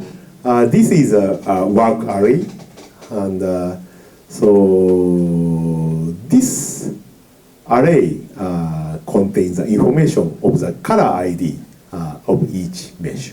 So color ID starts from 1, and so IW equals 0 at initial stage, because no meshes are colored at this stage. Okay. So next, so I just put new to old and old to new like this. So just put the same value from starting.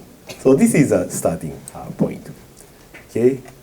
So next one here, this red part is looking the ID of the mesh with minimum value of degree.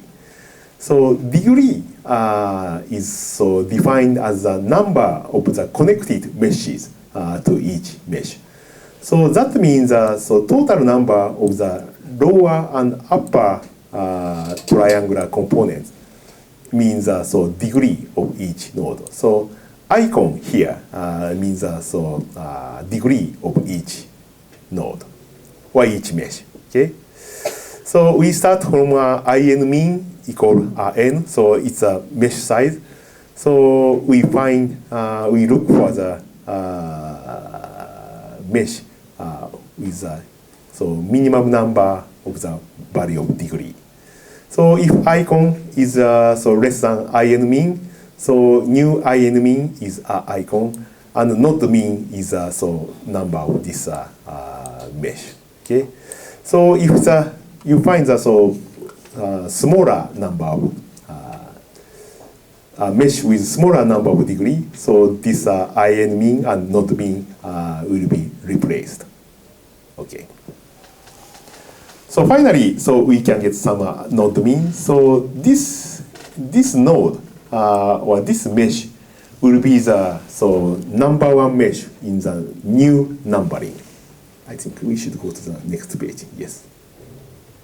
Yeah. So new mesh ID of node mean is set to 0, and the color ID of node mean is set to 1. So yes, and also new to old 0 is node mean plus 1. So this is some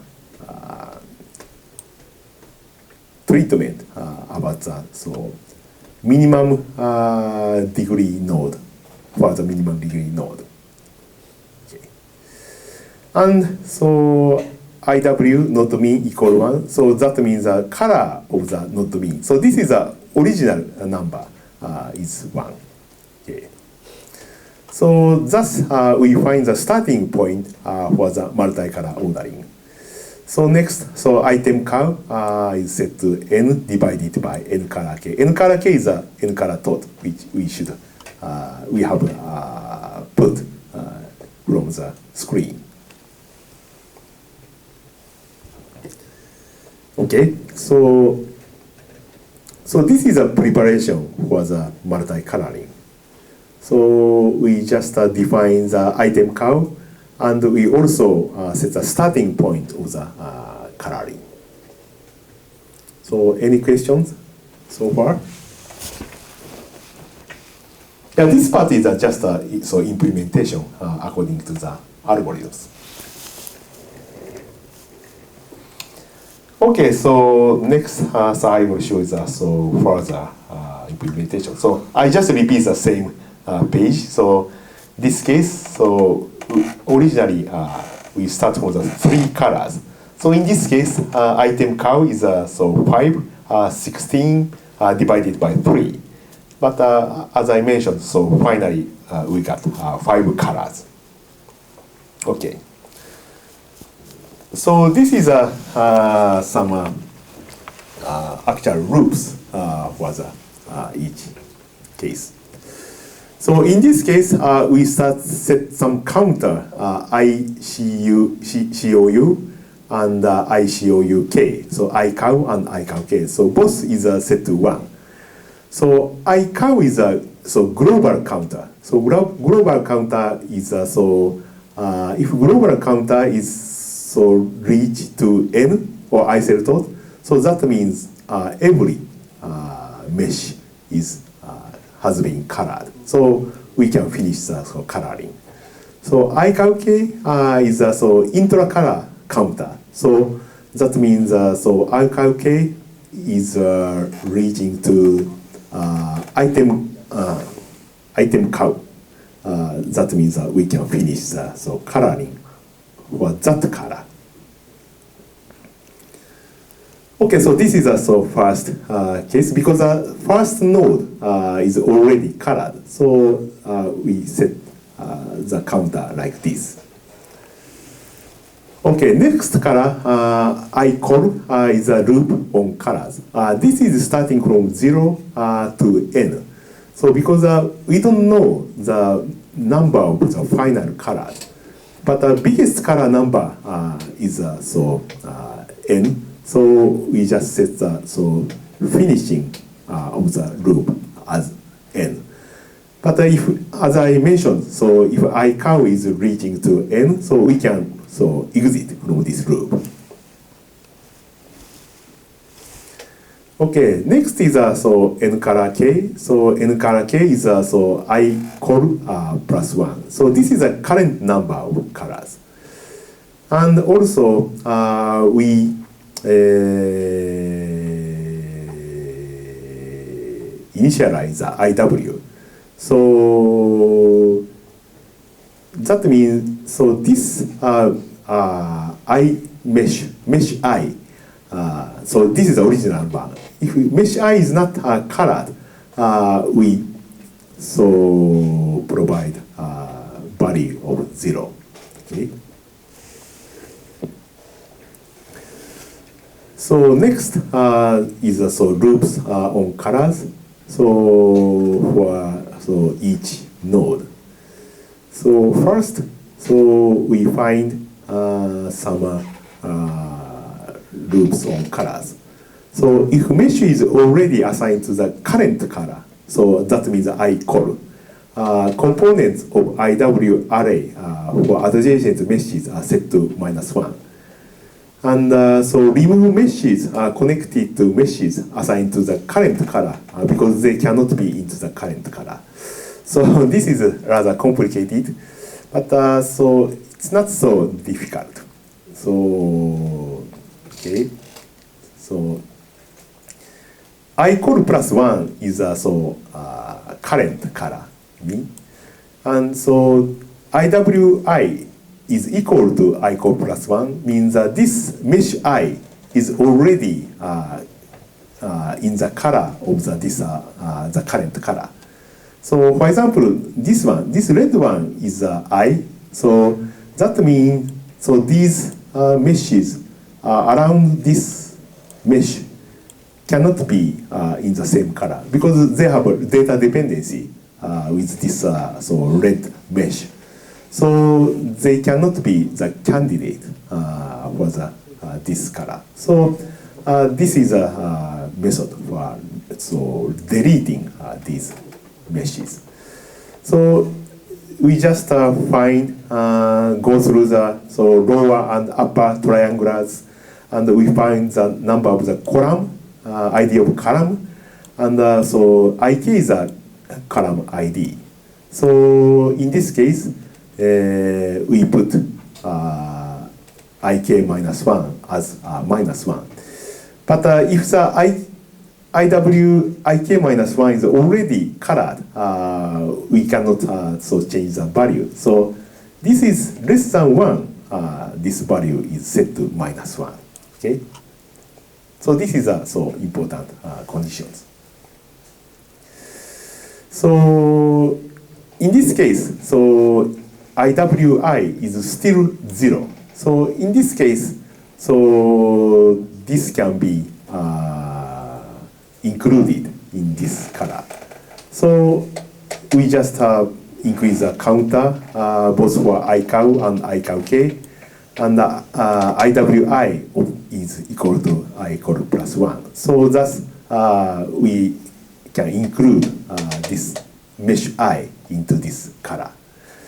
And so in this case, we can also delete the neighboring meshes of mesh I from the candidate for this color. So these are set to -1. Okay. So actually, the coloring process is very simple. So just finding the non-colored mesh and then colored. So then delete the surrounding mesh from the candidate. So we just repeat these type of operations. Okay, so this is a counter. So if the iCow is reaching to n, so that means all meshes are colored. So the coloring completed. So we can exit to n200. And so if iCowK is the item cow, so go to the n100 here. And so iCowK is set to 0 and starting the next color. Okay. And also iCowK is smaller than item cow and I equal n. So no more or in. So no more independent meshes. And proceed to the next color. Okay.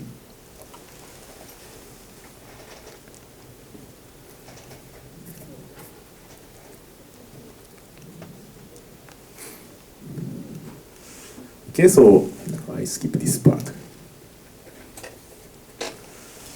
Okay, so do you have any questions so far? Okay. Okay, so next is so actually, this is the end of the coloring itself but another part is more important for actual computations. So finally, the n color k is the final number of colors. So as I mentioned, n color tot is greater than initial number of colors provided by users. And next one is so renumber meshes in ascending orders according to the color ID. So as I mentioned, so old to new and new to old ID was using like this. In this case, ID itself is starting from 0, but so right-hand side is +1, so they are starting from 1. Okay, so it's rather complicated here. Okay. And the color index IC is so number. So at this stage, we just put the number of meshes in each color. IC +1 is stored. So this is so some computations. So starting from IC equal 1, so I cow equal 0. And if we IW is IC, so we can get some using a counter and doing some so computations with this one. Okay. And finally, we have some color index. Well, this is the accumulated number of the meshes in each color. So next stage is so rather complicated, but it's very important. So it's some renumbering of the array. Okay. So currently we just get the just a renumbering. So new to old and old to new. Another next stage is that we have to recalculate the lower and upper components of each row. So I mean we have to renumber the non-zero diagonals of each row. So we have multi-stage. We need multi-stage to do that. Okay. Okay, so we have some additional arrays, INLW and INUW and ILU and ILUW like this. And lower upper components are reordered according to new numbering. And IDs of column ID are by old numbering at this stage. Okay. So in this case, we have a very convenient 2D operation. So we just do the following way. So we put that this values into IW, and so just put IW into IAL. So this is a very convenient way. So sorry, it's difficult to put a straight line. So we just go through this way. So some part we include 0, but we don't mind at this stage. So just put the exchange the values like this way. Okay.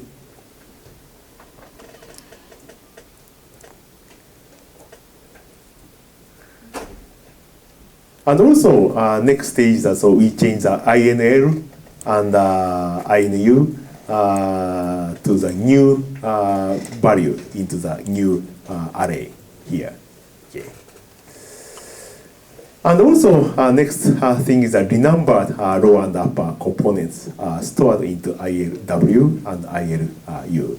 So in this case, you have to think about ILU is 0 or not. So in the case of 0, so IALW should be 0. But if it's not 0, we put the old to new values. Okay, here we can get the new number here. Okay, and finally, so we have to recalculate IAU and IAL.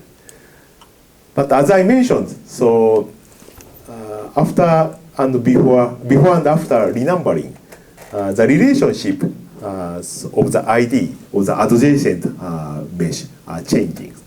So for example, one node has two lower triangular components and two upper triangular components. But after reordering, so some of them have there are no lower triangular components and 4 upper triangular components. So after the numbering, so this type of relationship could be changed. So in order to checking that, so we have this type of operations here. So we just evaluate IALW is really larger than I plus 1 or not. So then IAU and IAL is reorganized by this. Okay, so this slide shows why do we need this operation. So I just show you, I just mention you in the some explanation. But this is the original case. So for example, this one is 7, and we have 2 lower part and 2 upper part. But after reordering, this is a new number, and we have just 1 upper number and 3 in the lower triangular method. So in this case, INL 7 minus 1 is 2, and IAL 6, 0, and 6, 1 is 3 and 6 respectively. But in the case of this case, but in the new part, so this relationship is changed. So magnitude correlation with adjacent meshes could change after renumbering. So this is a reason why we need these operations. Okay. So same operation is also applied to the IAUW. And so this is a final number of the real upper and lower operations components. Okay. So any questions so far about the multi-color reordering? So it's just a very brief implementation of the original algorithms. And I think so this type of functions will be useful for any kind of very similar operations. I think this is a good point to take a break. And any questions so far? Okay. Okay, so let's take a 10-minute break.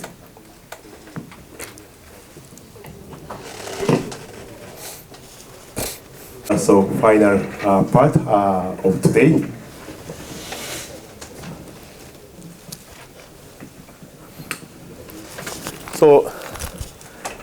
So next I will talk about some procedures of the Cut-Hiromaki.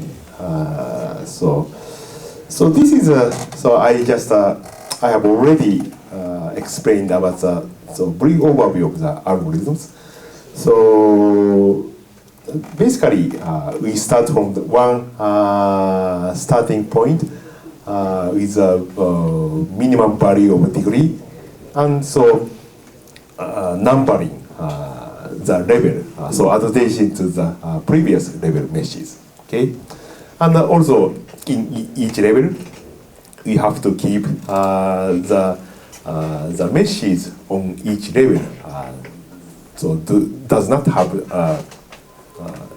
do not have a data dependency. So this is a very important point. Okay, so reverse Cut-Hiromaki is just very simple, and after Cut-Hiromaki, so we just renumber in the reverse manner. Okay, so this page 109 is Cut-Hiromaki method. So we just start to allocate the work array IW0 and IW1. So IW0I is so really a work array, so we have some multi-purpose usage. And IW1I is a level ID of each mesh. So this is starting from 1. So this corresponds to the number of so color ID. Okay. So we also do the same way. So we find the starting point. So node mean in the ID of the mesh with a minimum value of degree. So this is a same with the so previous so multi-coloring case. And in this case, so level of this node mean. So this is an old number is set to 1. So this is the first level. And new to old and old new is also defined. Okay. Okay. In this case, so we start from the so two counters. ICOG is a global counters. So we have already counted the starting point. So in this case, so the number of the global counter is set to 1. And also the first node starting point is the only point for the level 1 mesh. So we start from the second color for this loop. Okay. So inside this, so we have two counters, ICOW and ICOW0. And ICOW is an inter-level counter. And ICOW0 is another so additional counter here. Okay. So this is this red part is a loops for each element. So if in minus 1 mesh is adjacent to the I mesh where the color level number is I equal minus 1 and the level of in minus 1 mesh is not finalized. So in minus 1 mesh could be a candidate for meshes in this level. Okay. So for this purpose, so we put some number of colors. Okay. I see.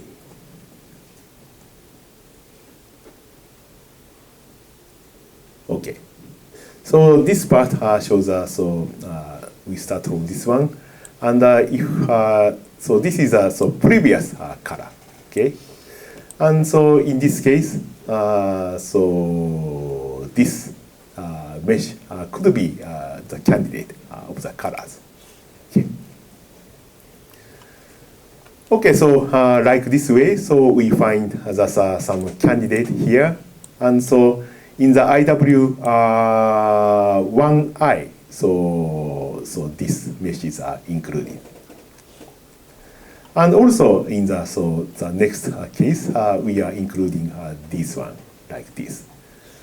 Okay, so in this case, so these four meshes, 4, 7, 10, 13. So actually in the array, it's expressed as 3, 6, 9, 12 because this is a C program. So in this case, we set the number equal minus 4 for this. So because this is a candidate for the level 4 meshes. Okay.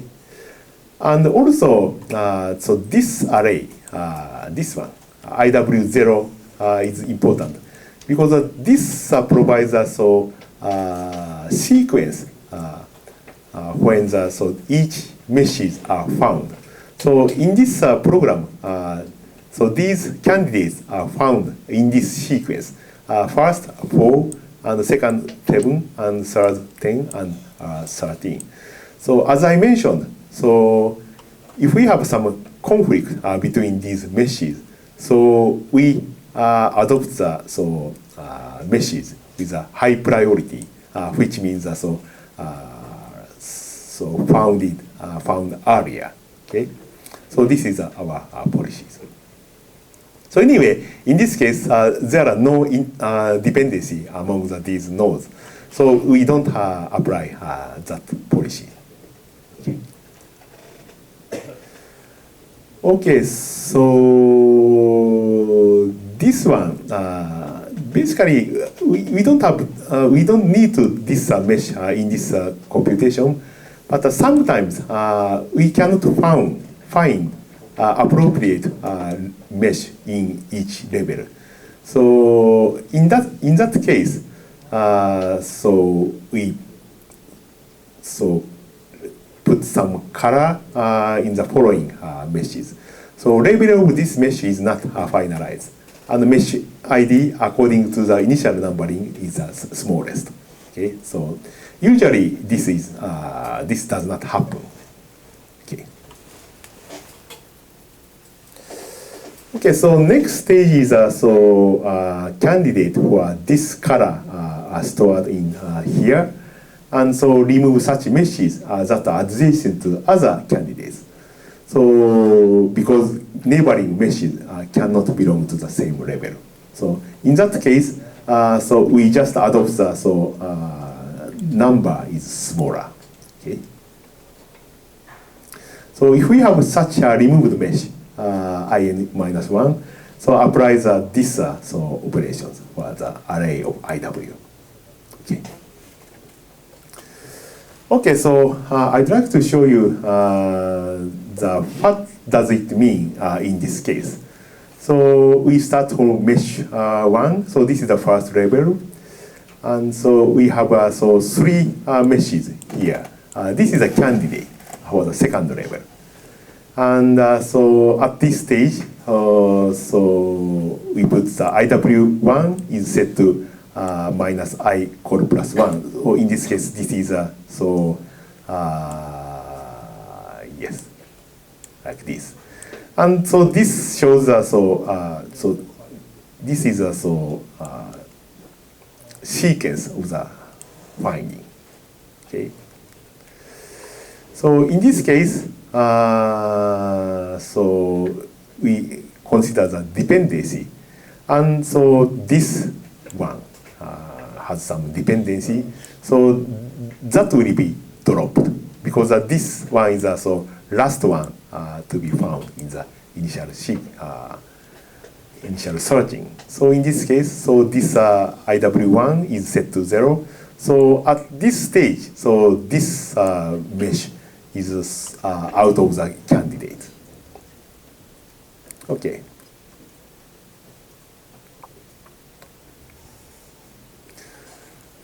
Okay, so finally, meshes which satisfies this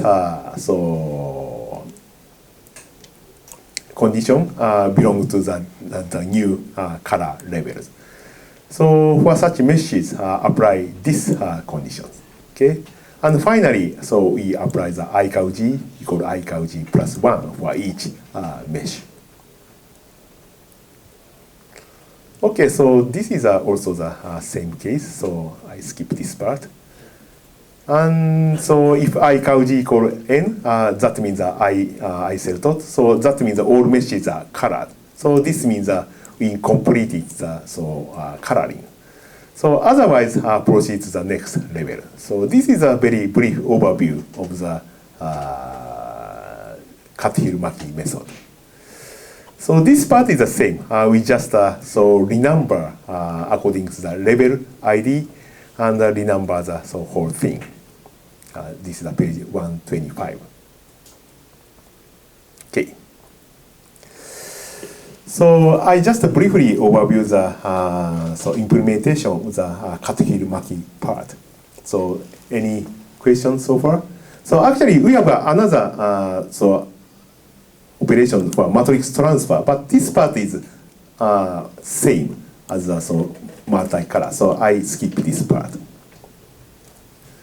So any questions so far? Okay. So the next slide compare the multi-coloring and reverse Cut-Hill-Maki. And multi-coloring is a good parallel performance and good load balancing. So, but generally it requires many iterations with a small number of colors. So although large number of colors provide faster convergence, performance is not so good due to synchronization overhead. So I will show you the example later. So on the contrast, reverse cut-Hiruma-key provides a very faster convergence.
If the color number is 2, it's very similar to the multicoloring.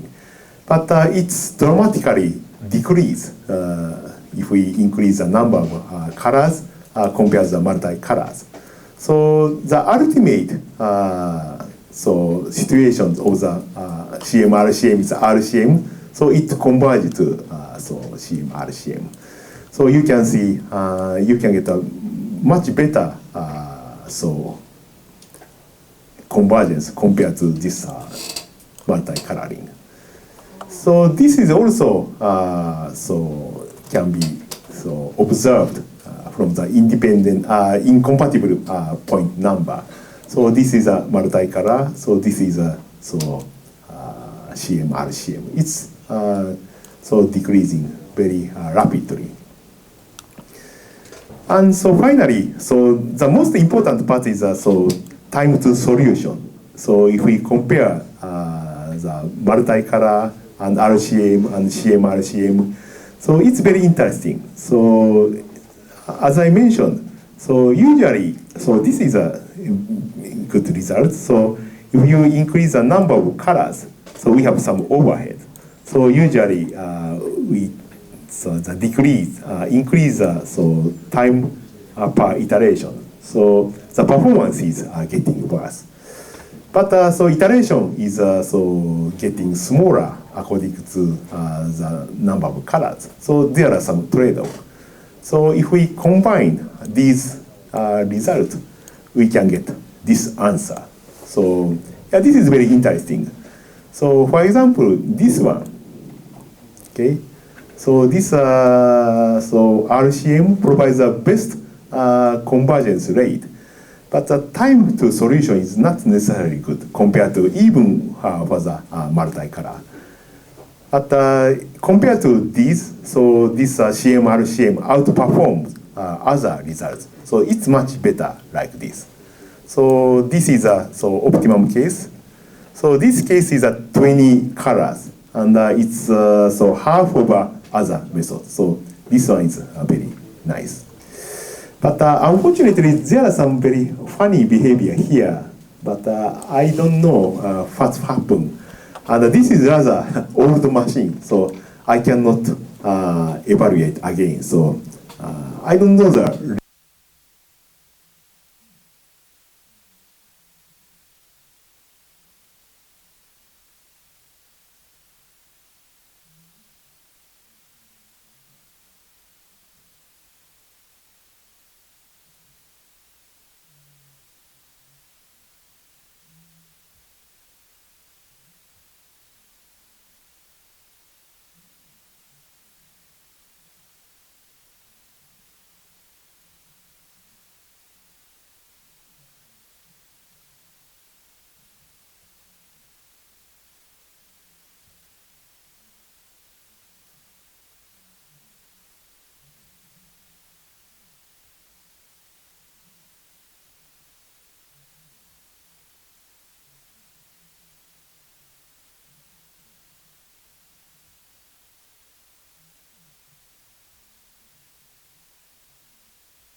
And in this case, so CM-RCM provides a very flat solution for the time to the solutions, because although the number of iterations are very different.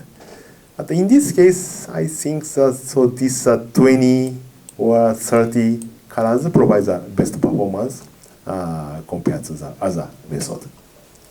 So anyway, so behavior so is very different.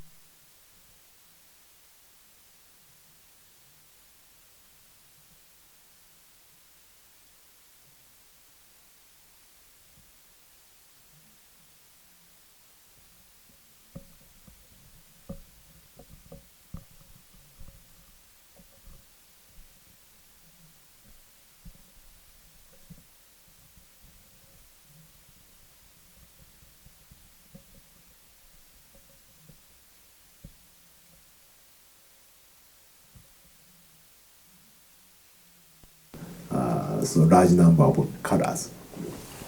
Okay. Okay, so I think you can so evaluate by yourself as for this page 186 issues, and I'd like you to so test by yourself tomorrow if you have a time.